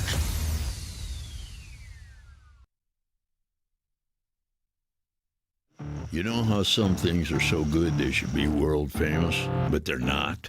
Our house-made vinaigrette is one of those things. And the antipasta salad, we drizzle it over. Same with our hand-battered chicken tenders. Original recipe soups and pasta sauces. It's almost as if our original, world-famous Detroit-style pizza is mocking them. And that's not very nice. That pizza looked really good. It always does. It'd be looking really good if you went and picked it up in a car you got from Les Stanford, too. Buick and GMC. Great offers right now going on. Check them out. There it is. The 2025 Equinox EV, $229 a month plus tax. Look at that Cadillac. The 2025 Lyric, $489 a month plus tax. It's a good-looking ride. And that Hummer looks really good. The 2025 Hummer for just $599 a month. It's special, all right? You got a lot of stuff going on with really good deals and great inventory at lesstanford.com. And Shep, you know what you do with that brand new car from Les Stanford? You get it washed. That's right. And we have partnered up with Jack's Car Wash to get you a free car wash. So text WSN to 888-522-1729. We'll hook you up with that free car wash at over 40 locations around Michigan. Free vacuums, free compressed air, free mat cleaning rooms. They've got 8 interior cleaning locations as well, and that hand towel drying service is available at all of them. Go to jacks.com right now, jackscarwash.com to see a location near you. Don't wait. Text now and get your shine out. And we back. So we've seen some pink slips with some football coaches already, whether it be Deshaun Foster, James Franklin. Now we see it with Brian Callahan. There are others, right? If Michigan State doesn't make a bowl game this year, do you think they move on? Do I think they do? No, I think they're a little late, or they're a little slow to adjust as a program.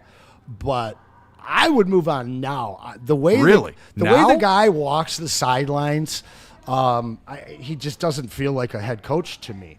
Now, if you talk to Spenny likes some of the recruiting stuff that they've been able to accomplish under him. Mm-hmm. But personally, he just doesn't like.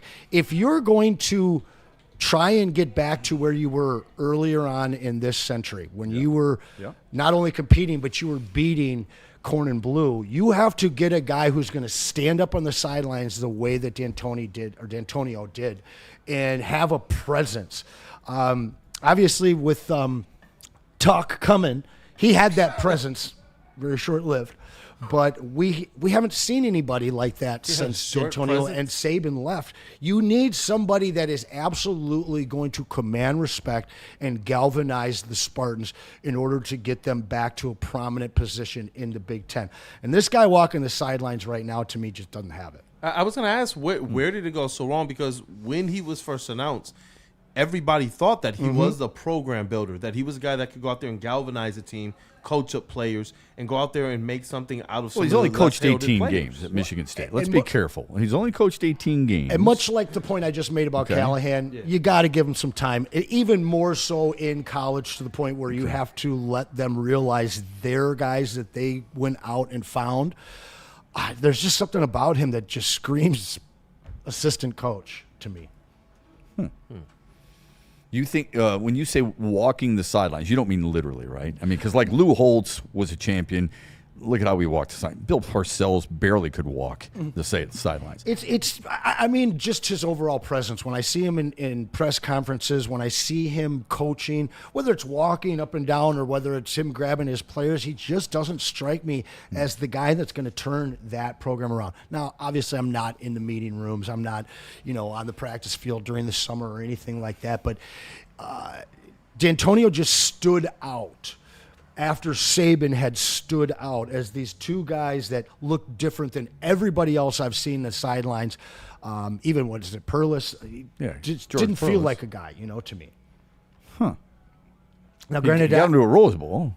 Sure, he did. Was And they it won a Rose Bowl. 87, 88 or something? Well, yeah, but that's when he was coaching. No, so I you know, I you know. said Perlis didn't. You realize George Perlis was part of Pittsburgh Steelers Super Bowls, right? I do. Okay, I'm up on George Perlis, but okay. Perlis, some of these guys supposedly came out of his lineage and whatnot, but he just kind of always. And granted, I was growing up a Michigan fan at that time, so when I watched Perlis, to me, he was just kind of this goofy, fun-loving guy that just really represented what Michigan State has always kind of been, this not very serious football program. The only time I've ever felt they were serious was when I saw Saban leading them and when I saw D'Antonio leading them, and for a moment when you saw Tuck coming. But other than that, it's just always You're kind talking of. strictly about winning, is what you're talking about. I'm That's talking not a about feel thing, presence. right? I'm talking about leadership. And I don't know these guys' X's and O's. I am not a college football guy. I never claimed to be. Mm-hmm. But I understand leaders of men. And when I look at this guy over there, he just doesn't strike the same respect or fear that Saban and D'Antonio struck in me. Do you think great leaders have to strike fear in people? It's not so much fear, but it's respect. Yeah, they like, if you want to turn something around, you have to be Dan Campbell. Yeah, like Mike McDaniel wasn't coming in here and turning this thing around. No, I don't think so either. But my guess is when Dan Campbell first took over, you weren't that high on him. Oh, I was massively. I bet you there's a lot of people who are like, wow, 3-13-1, maybe I was wrong. No, I was adamant and out there, like the people that were calling for his job. I've already been hitting up Jets fans like, you guys are idiots calling for this guy's job. Rewind and look what happened in Detroit. It's a mirror image almost, Yeah, I don't know if it's always the same thing, but I think you guys deserve some time. Yes. Is my point. Yeah. And a lot of that time is also based on, to your point, the type of culture that you build within a locker room or a clubhouse, and the type of respect that you command. You can demand it, but it doesn't mean you're going to get it. Of course. You command it through your actions, how you handle things, how you handle players, and how you handle situations, because they all recognize it. Jonathan Smith, and we don't know if he's going to work out at Michigan State, but at Oregon State, probably a different situation, right? Earlier in his career, it was his alma mater. Maybe there's a little bit of a leeway there. But he started 2-10, 5-7, 2-5 before he got a winning record. I doubt people would be that patient in East Lansing, and I understand why. Because in my mind, I don't think Michigan State should be in the bottom half of the Big Ten in anything. Ever. Okay? When you're getting compared to Wisconsin and you're getting compared to Purdue, it's ridiculous. Agreed. As far as I'm concerned. 100%. And Rutgers, when they're all 0-3, all right? Luke Fickell, I would remind you, though, Luke Fickell was a really good football coach at Cincinnati. Everybody loved him. In fact, most people wanted him to be the next head coach at MSU. How's it working for him in Madison? Terribly. And by the way, that's a dude who commanded respect when he was at Cincinnati. That's a dude who played. That's a dude who coached at Ohio State. That's a dude who walks the sidelines and looks like a football coach. Yeah. But what's the switch? Well, conference is one thing, okay? for sure. Conference is one thing. Who you're playing on a regular basis instead of the Cincinnati schedule. You're playing a Wisconsin schedule against the Big Ten. It's a huge difference. And perhaps, obviously, recruiting would be part of it. It's hard to recruit certain types of players at Madison when Cincinnati was slinging it all over the yard. Yeah. Are you going up against better coaches? Yes. Better DCs? Yes. Better talent? Without a doubt. And then, does Wisconsin have the money to compete, just like Michigan State? Do they have the money to compete with some of the other really good teams within the conference? That situation kind of reminds me of Rich Rod coming here. I don't necessarily think that Rich Rod was a bad coach. He just tried to bring a system that I don't believe works in the Big Ten. Yeah. You can't get the small athlete, pulling same with the guards and athlete. stuff. Yeah, and it kind of seems similar because what they were running in Cincinnati, I didn't think that would work in the Big Ten. Right. But Michigan also had smaller linemen. He thought he was going to win with speed and agility and all that other stuff. Smaller linemen, more fragile running backs, okay? Not big pocket passers. The guys he won with, it just doesn't work that way. You have to adjust to a conference. You have to know what it's going to take to beat teams. And if you've got diminutive defensive linemen going up against, at the time, Wisconsin offensive linemen who are 300 pounds and blocking out the sun at every single position and are bigger than most NFL offensive linemen, you're going to have a long, long career there. And I mean long, is that it's going to be a struggle for you. And I think that's part of the issue. So Jonathan Smith, the thing about Michigan State that I've always respected, and I'm a little surprised they haven't been able to do that, Michigan State, I think, has given up the second most points in the Big Ten, maybe the most points in the Big Ten. That's not how you change a program. Mm-hmm.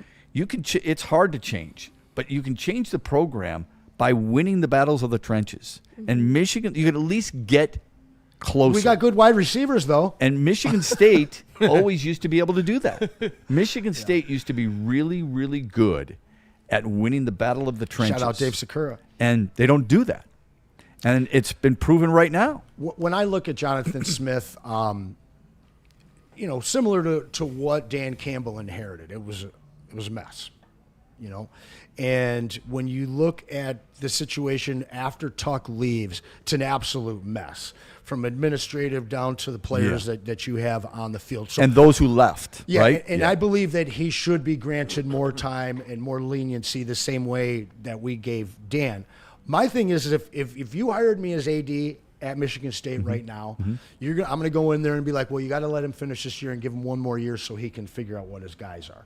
But every time that we see this, a new AD or a new owner, new GM, and then you leave this coach there for a year and a half to see if he can do it with his guys, you're literally just shooting yourself in the foot for a year and a half.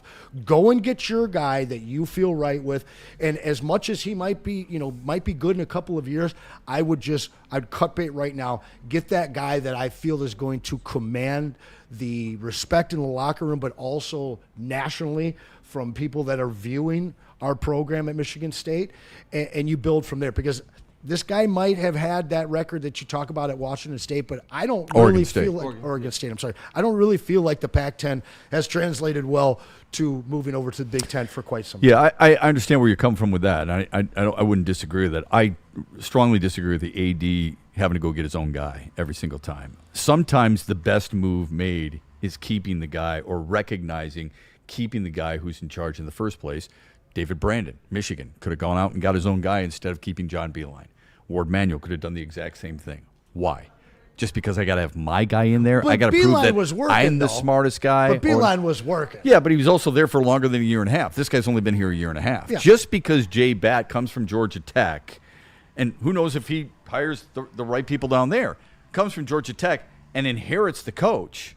Remember, Brad Holmes inherited Dan Campbell. You've used him as an example a couple of times. Sometimes the best move is the move you don't make. You keep the guy in charge because the guy's really good. He's got to prove it to you. I'm not saying that Jay Batt automatically has to keep him, okay? Jay Batt, probably one of the first things he's worried about is not his head football coach. It's more about fundraising to help the football coach. Once you establish that, then perhaps he goes, you know what? Now I'm recognizing this guy can't quite do the job. Let's open things up. let's go talk to fill in the blank.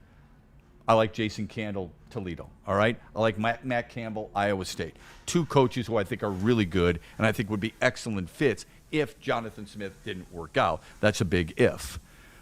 He's not going to change his head basketball coach. Why would you? He's Hall of Famer. He's not going to change his head hockey coach. Why would you? He's won back-to-back Big Ten titles. First time in Michigan State history.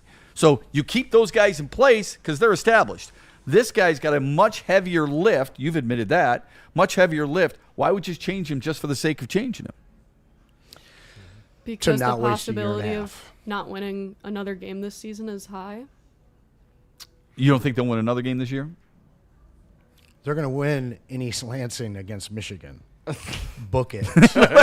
Kool-Aid's like, book it. Good. Book it. So they'll lose to UCLA, but they'll beat Michigan, who's better than UCLA, which sometimes, I'll tell you what, Michigan Corn and Blue fan feeling a lot less confident about late October right now. Rivalry games, you never know. That's rivalry right. games, you Especially absolutely in East never Lansing. know. You cannot put 1 + 1 = this in that situation. This guy I don't talking think about you corn can and blue. I'm going to start calling you guys it's mixed Michigan colors. Corn and Blue spelled BLEW. Just so you mixed know. Michigan colors. BLEW. You get green by how? BLEW. Right, yellow and blue. But I do want to ask you this. What is your confidence level? Because for a head coach, it's 2 different things here, as you guys have talked about. Him as a coach as well as him as an actual program builder. Because that, to me, is where I think he's getting in his way on both of them. And I don't know necessarily where Michigan State goes from there. With Haley's, comments as it relates to they might not win another game. I think whether you win another game or not, if there's a threat to your program, if there's a threat to recruits, especially in the day and age of the NIL, where people are doing both, Michigan Talking can go about out losing and get, Nick Marsh already. Yeah, they can go out and get your portal. Well, guys, you're going to lose they can guys go out all the there. time. Well, I mean, not just losing guys, but what you can do to go out there and actually be attractive to those players in NIL and in the portal as well. I do believe that the longer you hold on to a coach that, players don't necessarily have confidence in his program building skills, I think that you lose out on the aspect of what you can be. I think this is But he has built a program. You know that. I mean, Oregon State, so. But this one's different in the Big Ten where you even got more teams that with that. But the Pac-12 was pretty good. They were pretty good when he was out there. Are we considering Oregon State a program, though? Well, not now, but back then they were. I mean, you win double-digit games in the Pac-12. I think you're doing something pretty good. And I actually believe that the Smith is going. I think he's a good coach. I do think he's going to figure this out. I'm on record as saying I thought that he was going to build a decent program at Michigan State, and I'm a Michigan fan. And so I am one of the ones who, if you had to say give him the time, I would say give him the time. Sometimes these things cycle through. I remember in the beginning, if you ask some Michigan fans, Harbaugh wasn't even a hot hire to them. For sure. Well, he was a hot hire, but they were running out of they were running out of patience with him. To Haley's point, they play Indiana. They will get piss pounded in Bloomington, one would think. Then they play Michigan. Anson's already said they're going to beat Michigan. So then they play PJ Fake at Minnesota. Okay. And then it's home against Penn State, who fired James Franklin yesterday. Okay. So who knows with that? And they're without Drew Aller the rest of the year.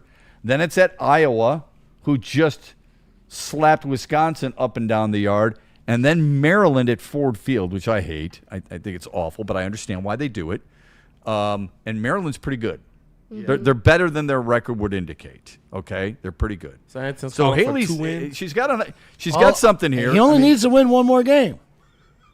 He only needs to win one more game, Kool-Aid.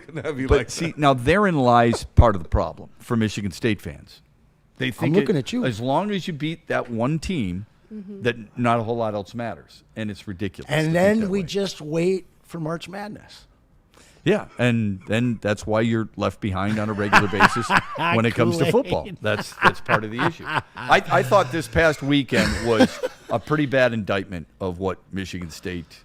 When you got UCLA at home, and you would think if you believe in the up-down theory, where UCLA's riding high after upsetting Penn State that nobody saw coming, nobody in the country saw that coming, and they've lost 2 coordinators and they've lost their head coach. To go on the road, you would think if there's ever the letdown, that would be it.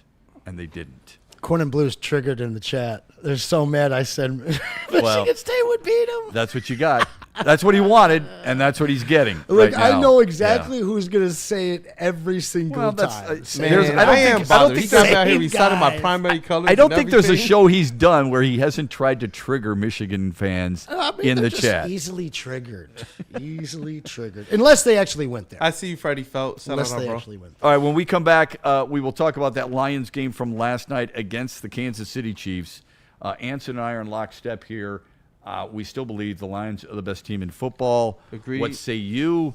We'll get to that after this from Dr. Pierce and a really good pizza place called Buddy's. Yum, yum. Hey, the best in medicine.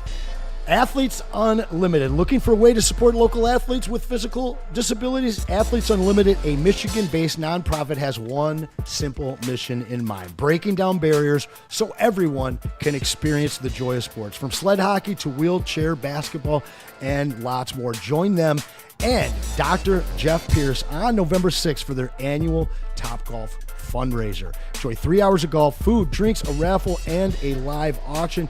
You can register online or consider becoming a sponsor today. Find that information out over there at athletesunlimited.com. You can also get in touch with Dr. Jeff S. Pierce at 248-426-9944. Just scan that QR code above my head. How about Vincent in the chat saying, I'm a State fan, but I'm not going to lie to myself. Don't lie to yourself and think that there's a better pizza place out there than Buddy's, because there isn't.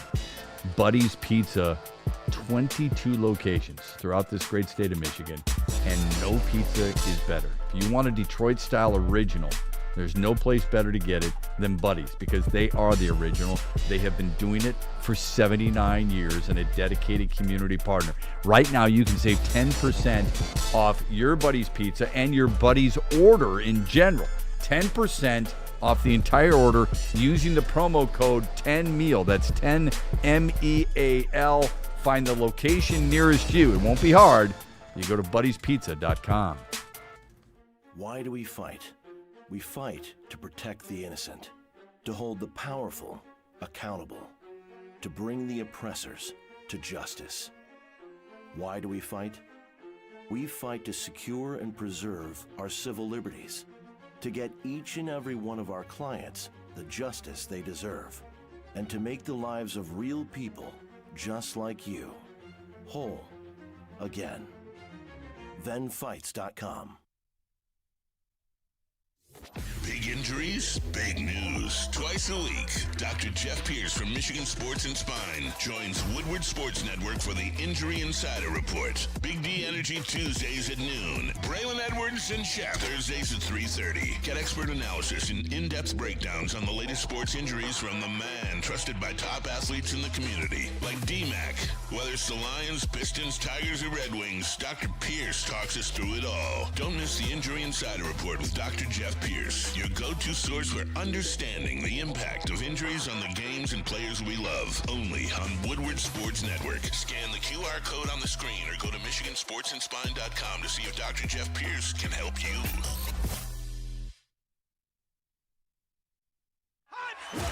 Ever wonder what goes on inside the game? Deep ball's got a man and got him. Touchdown, Braylon Edwards. Join Braylon Edwards and Shep. Edwards has it. 10, 5, touchdown. On the Braylon Edwards Show with Shep. Ball looks in zone. Got Edwards for the touchdown. Where they dive deep into the heart of sports. Weekdays from 2 to 4 p.m., they're bringing you expert analysis, exclusive interviews, and a fresh perspective on the sports you love. Don't miss it, only on the Woodward Sports Network. Every Sunday, there's only one place to get all your kneecapping, hard-hitting Detroit Lions coverage. Start your Sunday with the Lions Weekly Report with Broder and Terry Foster. Then, the Lions pregame show with Neil Rule and Sean Baligian. At kickoff, keep it locked in for all the emotions of the game with a live watch party with the heavyweights. Then, recap the game with the Lions postgame show with Anson. Game days, there's no other place to be than Woodward Sports. Live all game day. Go Lions. In the morning, don't you? It's different now. It's crisp, it's clean, it's the fall. Yeah, I mean, and the winter's not far behind. Sharon's Heating and Air Conditioning is there to help you, okay, for 40 years and then some. They have been taking care of you and your neighbors, treating you like family, and they do it right. And they do it all. Heating, cooling, air quality, water heaters, whole home generators, memberships. Right now, time's running out on this, but you got some time, okay? DTE Gas customers, if you are a member, you get a free furnace tune-up through December 1st. Take advantage of it by scanning the QR code just above my head or call them today, 734-238-3839. That's 734-238-3839. I hate it when hosts go through the number so quickly that you can't remember it. 734-238-3839 and tell them the Braylon Edwards Show sent you. Hey, let them know. And we got more QR codes. Hey, let them know. You see this one above my head? It says check us out. Go ahead and scan it and get a jump on this thing. Why? Because if you're looking for the ultimate pickleball experience, you got to check out Wicked Pickle. It is Metro Detroit's hottest indoor pickleball spot. So it has 10 climate control courts. No matter your level of experience, they got a daily court for you open to all levels. And they got chill lounge with TVs, ping pong, and cold drinks. It's always game on, rain or shine. Throwing a party or a team event, they host group parties from 10 to 200. And don't miss out on the APA Michigan Gold Cup, November 22nd through the 23rd. It's coming up. So you want to make sure you sign up at pickleballtournaments.com. Or again, scan that QR code above my head. Also, mark those calendars for the Woodward Sports Pickleball Party, January 9th. Can't wait. More details are coming soon. Can't wait. Somebody's going to pull a quad muscle. Someone's going to retch a back. They're going to pull something in their rib cage. No doubt. Or they're going to have tennis elbow. Something's We're going to have Dr. Pierce talking about it. My money's on Maz. Love you, buddy. Love you, Maz. Maz going to have a pulled hammy for sure. They got to find that hammy first. A lot of people in the chat talking about how the Lions are going to be hungry when Tampa comes to town. Tampa's going to get a mad and hungry Lions team. I hope you're right. I would just remind you that Tampa's probably pretty mad, pretty hungry since Detroit ended their season in the playoffs. A couple years ago, but yeah. Yeah, a couple years ago. I mean, they got their revenge to start last season. They gave us our first L last year, so I feel like the slate's kind of even, but we got to get healthy, Shep. Tampa's not healthy. Yeah. No Chris Godwin, no Mike Evans. Maybe no Egbuka. Yeah, they've lost a lot of guys, and yet they still found a way to win. Yeah, offensive line's starting to get healthy for them. Against a decent team. Yeah, so scary. I mean, they probably will have Bucky Irving back for this matchup, so the running game will be intact. They might not need to throw it that much. It's going to be a great game, man. I'm super excited. I think Too bad they're not both 5-1. I know. But I think Tampa's a really good football team. Absolutely. And I think if you were to vote, now got a long way to go, but if you were to vote for MVP, it would be Baker Mayfield right now. Would it not? Who else? Who else would challenge you for MVP of the National Football League right now? Nobody else. Maybe Josh Allen. We'll see what happens. I mean, I will say Jonathan Taylor's been pretty spectacular yes, in the that's a good one. with Indy. It's a good one. I can't really think of anybody else beyond that, though. Yep, I like that one. Too many guys in Detroit to give it to one. I don't think we ever get an MVP here. There's too many weapons. Jared Goff can have the best QB numbers in the NFL, and they'll blame it on the weapons. I think he can, but I also believe he's going to have to eliminate the games where, 2 or 3 year where he's shooting the team and shooting himself and the team in the foot. Not that he hurt us. Oh, he was pretty good last night. Yeah. He just didn't overcome and put up the big numbers that we needed from him, That big drop, though, I was just Amon-Ra might have changed that whole game. I was just going to say. And he should have a reception for a touchdown last night, too. Yeah, that one is still sticks in my craw. So that's what I wanted to ask you. Everybody, if you could pick out one play, which play pissed you off more than any other? I don't even know if I could pick one. I feel like there were two defining moments in that game that gave Kansas City the advantage. Number one being that first drive with the miscue play call with Jared Goff, the pass reception that was illegal. And then number two being that fourth down opportunity with Amon-Ra, which for him is a routine play, so that was hard to see. Low ball, he was blitzed. First drop in 2 years. Yeah. And you get no points out of the trip. And a trip that you could have taken another 2-3 minutes off the clock. You give Pat Mahomes maybe 30 seconds to get a field goal. Instead, they get 3+ minutes to go down, get a touchdown. Now you've basically got a 14-point swing. Yeah, very good examples. One more would be, and it wasn't a blown call by any stretch, even though we saw blown calls. We did. I mean, you're going to find that in every game. I called that on Friday. But I told you. You know, the block in the back in Brian Branch is bothersome for sure. I don't think that's the most egregious. Travis Kelce, there was a catch. It was a drop. Yes, There's please. no question about Yes, that. sir. Mark Walston just said the same thing. Who did? Yeah, in the chat family, Mark Walston. He echoes your sentiment. Yeah, so that was frustrating. The Aiden Hutchinson roughing the passer could have gotten off the field there too. It was a legitimate call. Yes, sir. It's the right call. Yes, sir. Okay, he took 2 full steps. It's absolutely the right call. That frustrated the hell out of me because you thought you had him stopped, and then you see something like that. Yeah. Mental lapse that you don't see from Hutch much. Right. I'm not blaming him. I'm just saying those are some in addition to what Haley said, and I agree. I love the fact that Detroit won the coin flip and said we'll take the ball. I thought it was brilliant, and here's why. They know in order for them to win the game, their offense is going to be their best defense. And to use up 9+ minutes on the clock, methodically going down the field, tiring that defense out, hoping that it's going to get paid off in the end, should have been paid off in the end. I think it's a ticky-tack bullcrap foul, and I don't know why the NFL doesn't recognize. We all know what the narrative is. What's the narrative? The Chiefs get away with everything, right? Mm-hmm. Yep. I'm not a big conspiracy theory guy when it comes to sports. Too many people would have to keep their mouths shut for us to understand it. The cold envelope, hello, Patrick Ewing, Tim Duncan, suddenly Victor Wembanyama. You get all these people right. Free Tim Donaghy. Right. all these different things when it comes to narratives and conspiracy theorists. I don't know what the league benefits if Kansas City's good. I really don't. Why would, if that were the case, if the league if they really wanted to benefit, wouldn't they have one of the Giants or the Jets teams be really good? Okay? So I don't understand why they would be, but it is interesting that there's been over 300 plus games since the start of 2024 if you take all the games, right? And thousands of plays. And this is the first team not to have any penalty? No penalties. Since what, week 18, 2023, right? That's very odd, isn't it? And Jawan Taylor played, and he's usually the one to get the penalties. And I was going to bring that up as well, just to highlight even the non-taunting call. I know that's one that a lot of Detroit Lions fans are hot about right now. Detroit sports fans. Probably Pistons fans too. Yeah. And Pistons fans. Yeah. Because the taunting thing is something we've seen our players actually flagged for. And we're told that those flags are important to try and maintain, the civility integrity on the field. Right. And because then you look at the end of the game, they don't call these things during the game. How much can you go then? Even though Brian Branch is supposed to.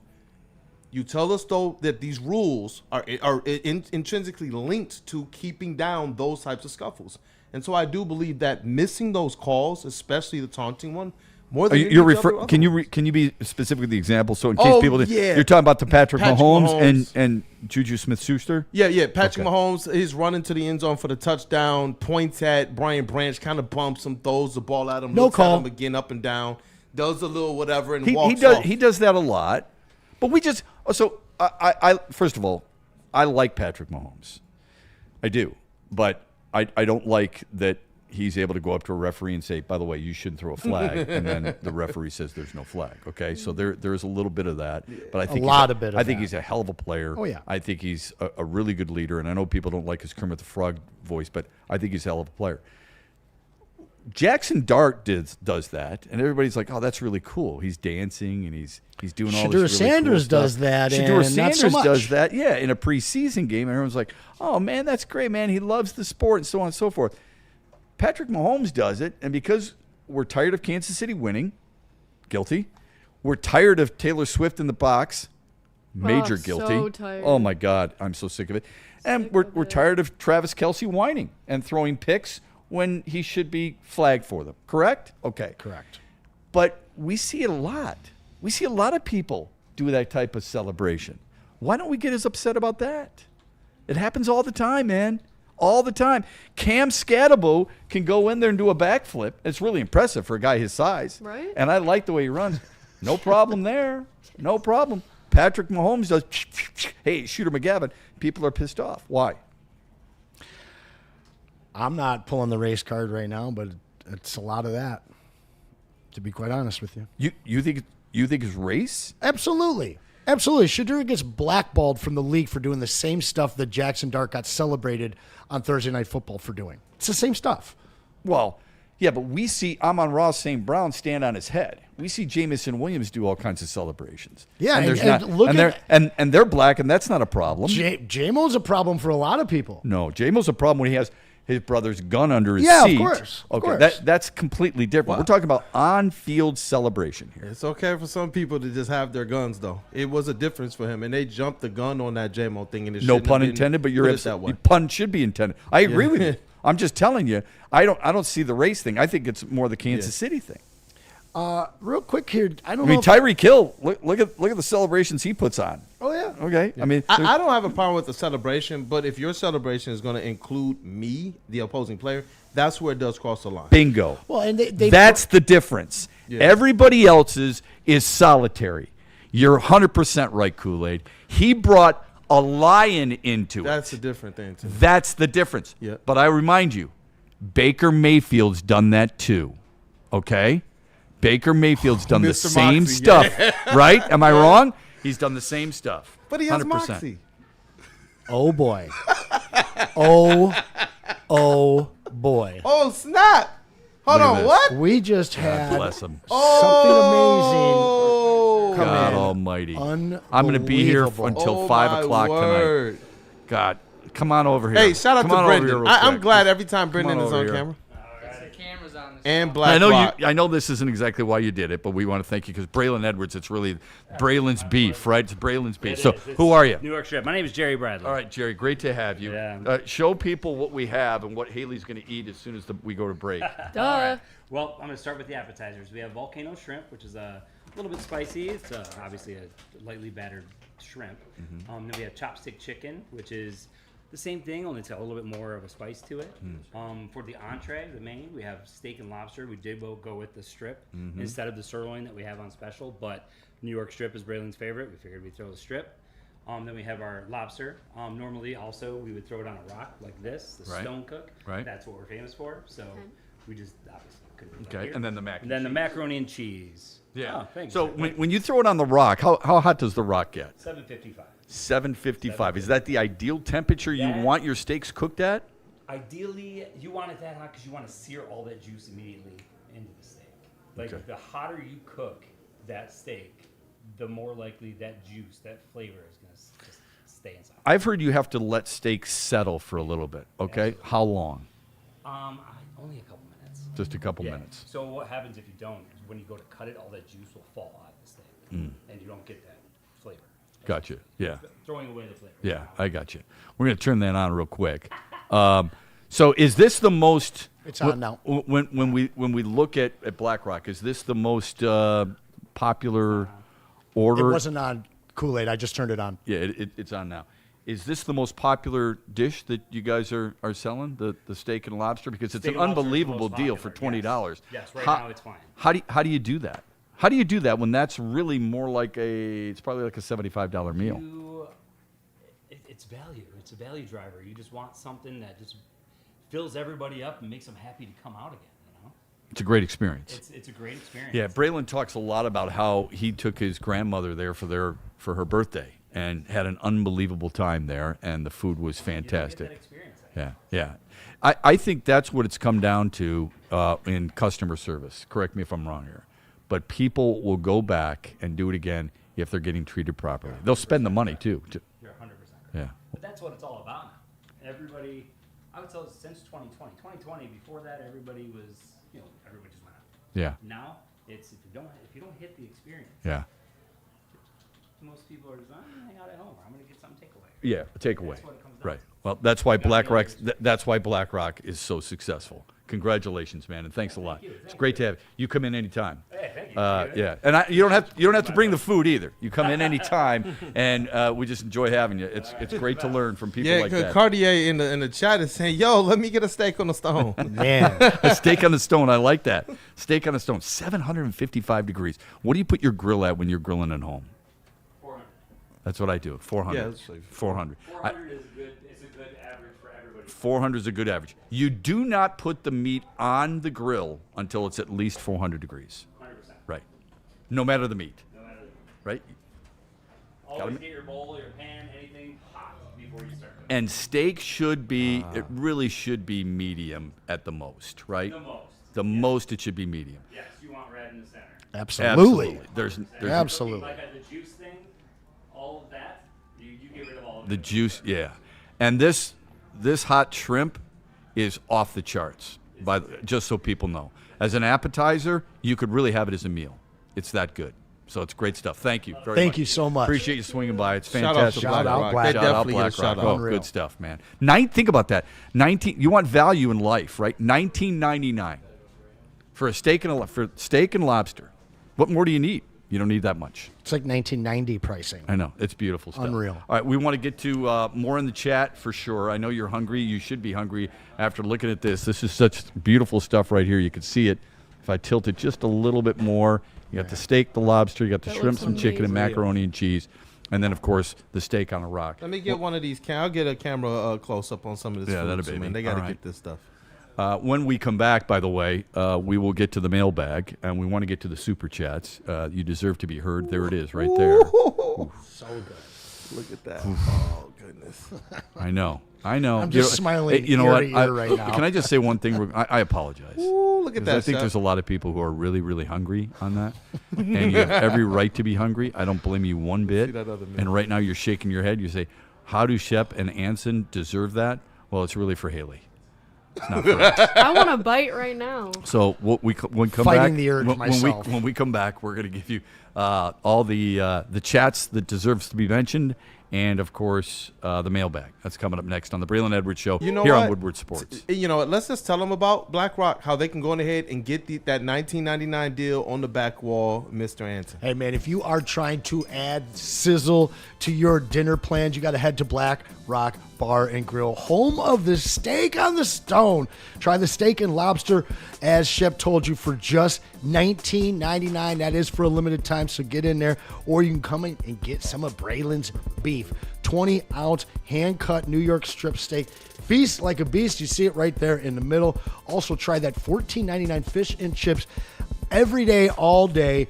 Cheesy pull-apart bread and their famous chili back for a limited time as well. And don't forget, That shrimp is unbelievable, dude. the Lions win, you win. Step into Black Rock after a Lions win, and you get yourself a free appetizer. Do you see they've got locations all around Michigan? Check them out at blackrockrestaurants.com. Big injuries, big news. Twice a week, Dr. Jeff Pierce from Michigan Sports and Spine joins Woodward Sports Network for the Injury Insider Report. Big D Energy Tuesdays at noon. Braylon Edwards and Shep Thursdays at 3:30. Get expert analysis and in-depth breakdowns on the latest sports injuries from the man trusted by top athletes in the community, like D-Mac. Whether it's the Lions, Pistons, Tigers, or Red Wings, Dr. Pierce talks us through it all. Don't miss the Injury Insider Report with Dr. Jeff Pierce, your go-to source for understanding the impact of injuries on the games and players we love. Only on Woodward Sports Network. Scan the QR code on the screen or go to MichiganSportsandSpine.com to see if Dr. Jeff Pierce. Ever wonder what goes on inside the game? Deep ball's got a man and got him. Touchdown, Braylon Edwards. Join Braylon Edwards and Shep Edwards has it. 10, 5, touchdown. on the Braylon Edwards Show with Shep, Ball looks in zone. Got Edwards for the touchdown. where they dive deep into the heart of sports. Weekdays from 2 to 4 p.m., they're bringing you expert analysis, exclusive interviews, and a fresh perspective on the sports you love. Don't miss it, only on the Woodward Sports Network. Hunting season is almost here, Detroit, and your Lions are on the prowl.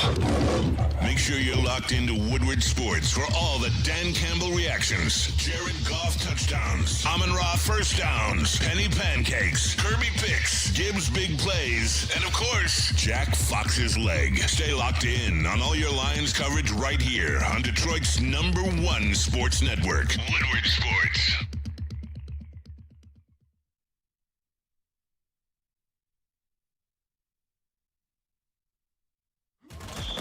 The Super Bowl parade in Detroit will be one for the record books. Detroit just does it different.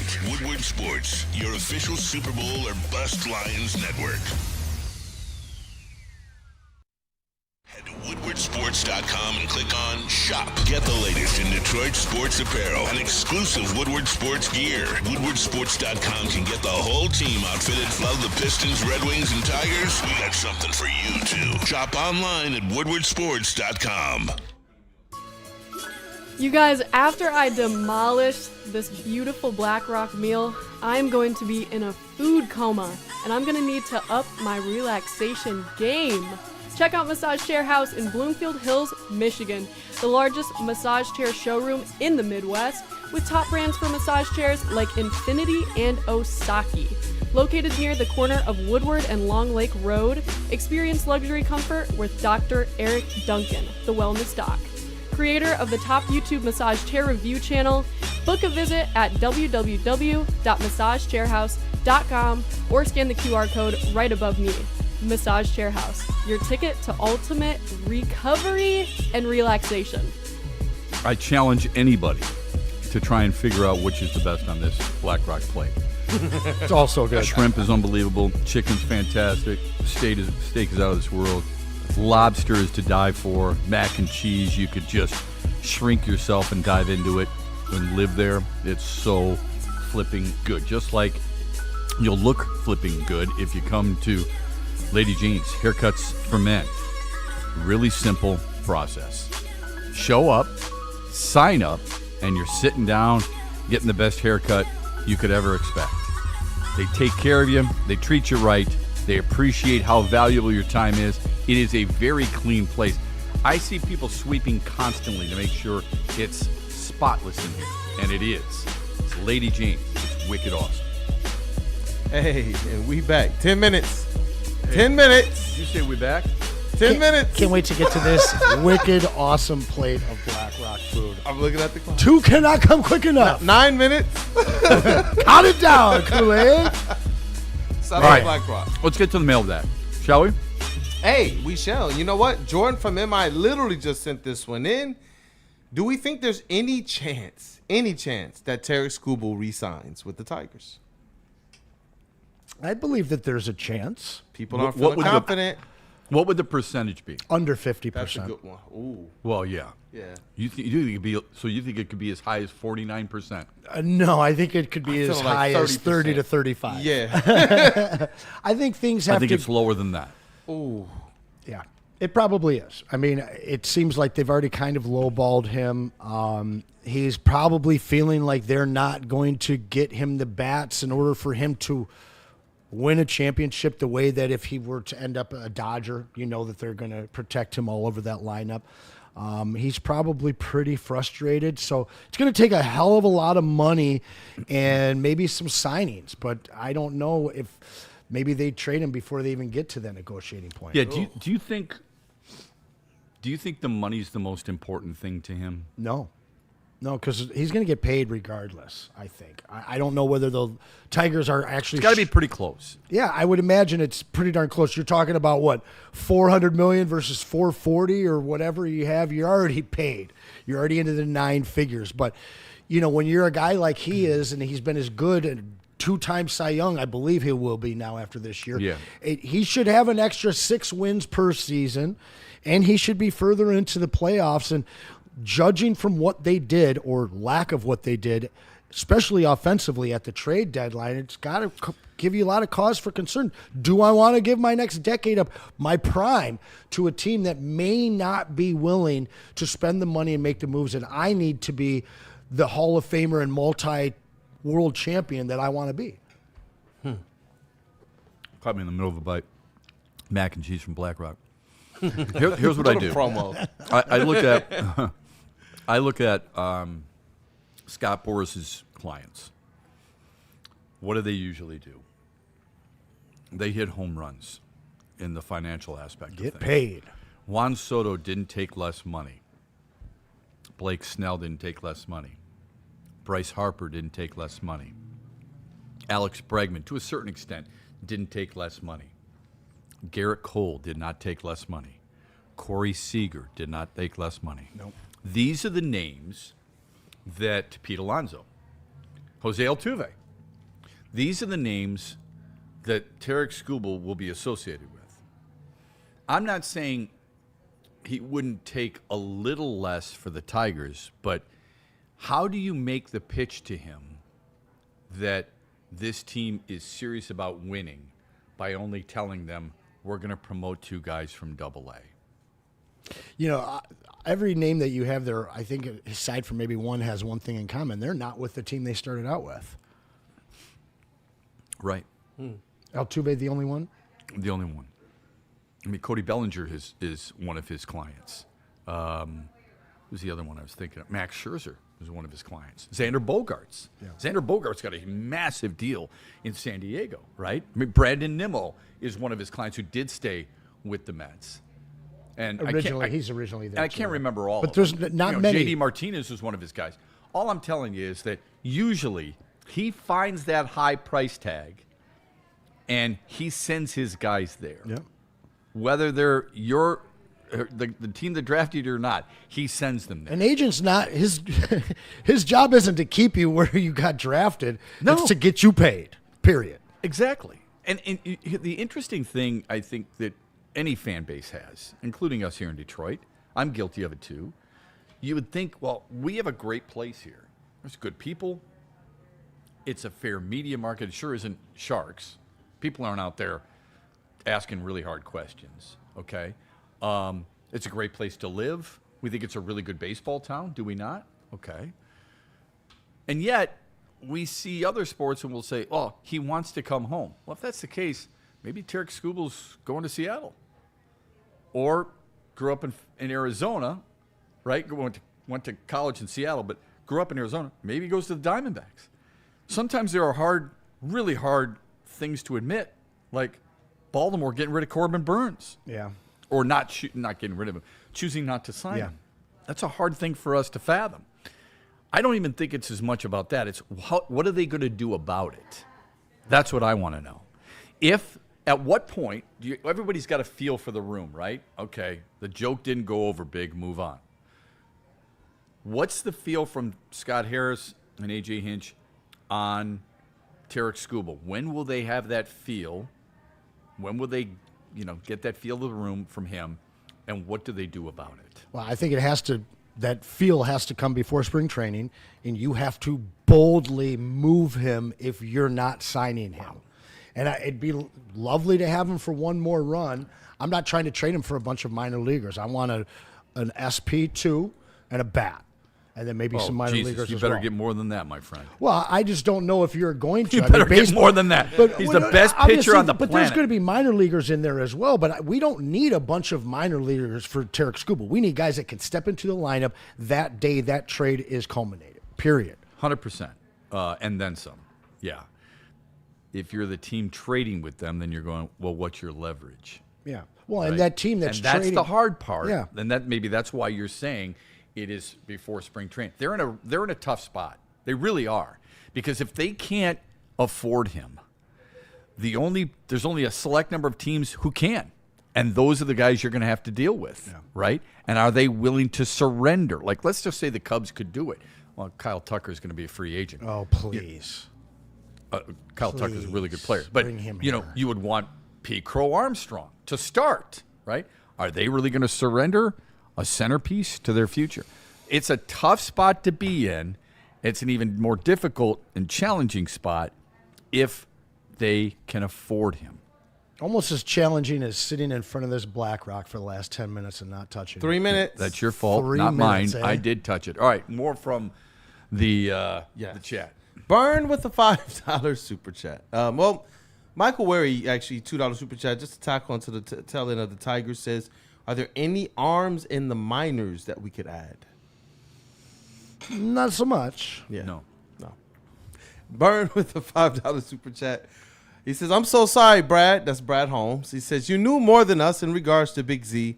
I'm glad you didn't drop a bag on Z. And big thank you to Z for rug pulling Philly. Yeah, right? You know what? I do think, like, if he was in Detroit, I wonder if he's still playing right now. Because I feel like his heart's in Detroit. Even his girl is still from Detroit. She didn't look right in the Philly gear. She didn't look right in the Philly gear. Wait a minute. Man. You think his heart's in Detroit? I think he wanted to be here. I think this is what the team he wanted to be with. I don't think it's his heart. Oh,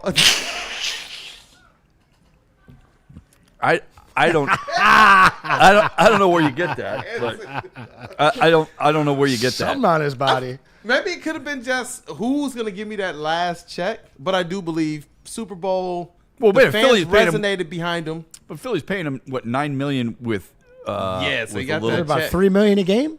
Well, no, he had to meet certain criteria in order to get it. It's incentives. Okay. $9 million was with the I incentives. wonder what he takes home for those 3 games he played for him. Well, I love that. I love that he didn't like him enough to stay with them, and that he stole some of their money. He it's not like he was making a huge impact, you know. I mean, he got home a few times. Oh, very proud of you. Very proud of you. Shep. I give him a lot of credit in the chat for saying, you know what, Brad, you were right. I was wrong. I think more people have to be willing to say that right now. Because there's, and a lot of people on this show, you've got to do whatever you can to bring him back, blah, blah, blah. Your heart's not in it. Your heart's not in it. Especially I don't football. care where you're sitting. Especially football. And I don't care where you're playing, okay? Now, maybe there was a Philly culture there that made him go, this is not what I want. You know, there's a lot of infighting there. Sure. But remember, when he signed there, what are some of the things that he said? It was all about the brotherly love. The mentor, the brotherly love, the locker room. I remember that. Yeah. All we the right covered things it. to say, huh? We covered it. I remember that. Yeah. So Brad Holmes was right when it comes to this. He was absolutely dead on.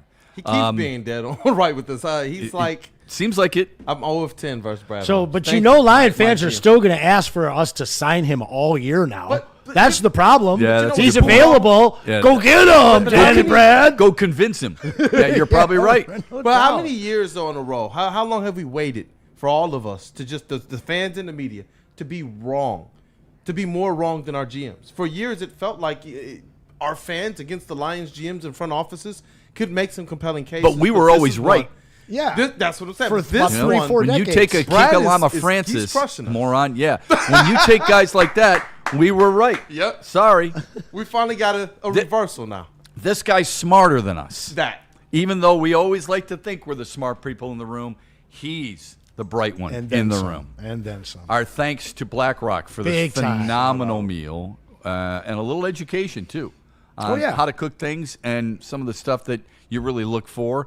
Check them out. BlackRock, all over the area. Really good food. Phenomenal service. If Braylon says it's good, it's got to be good. Braylon will be back tomorrow. Hope you have a great rest of your Monday. Thanks for watching the Braylon Edwards Show on Woodward Sports. Ever wonder what goes on inside the game? Deep ball's got a man and got him.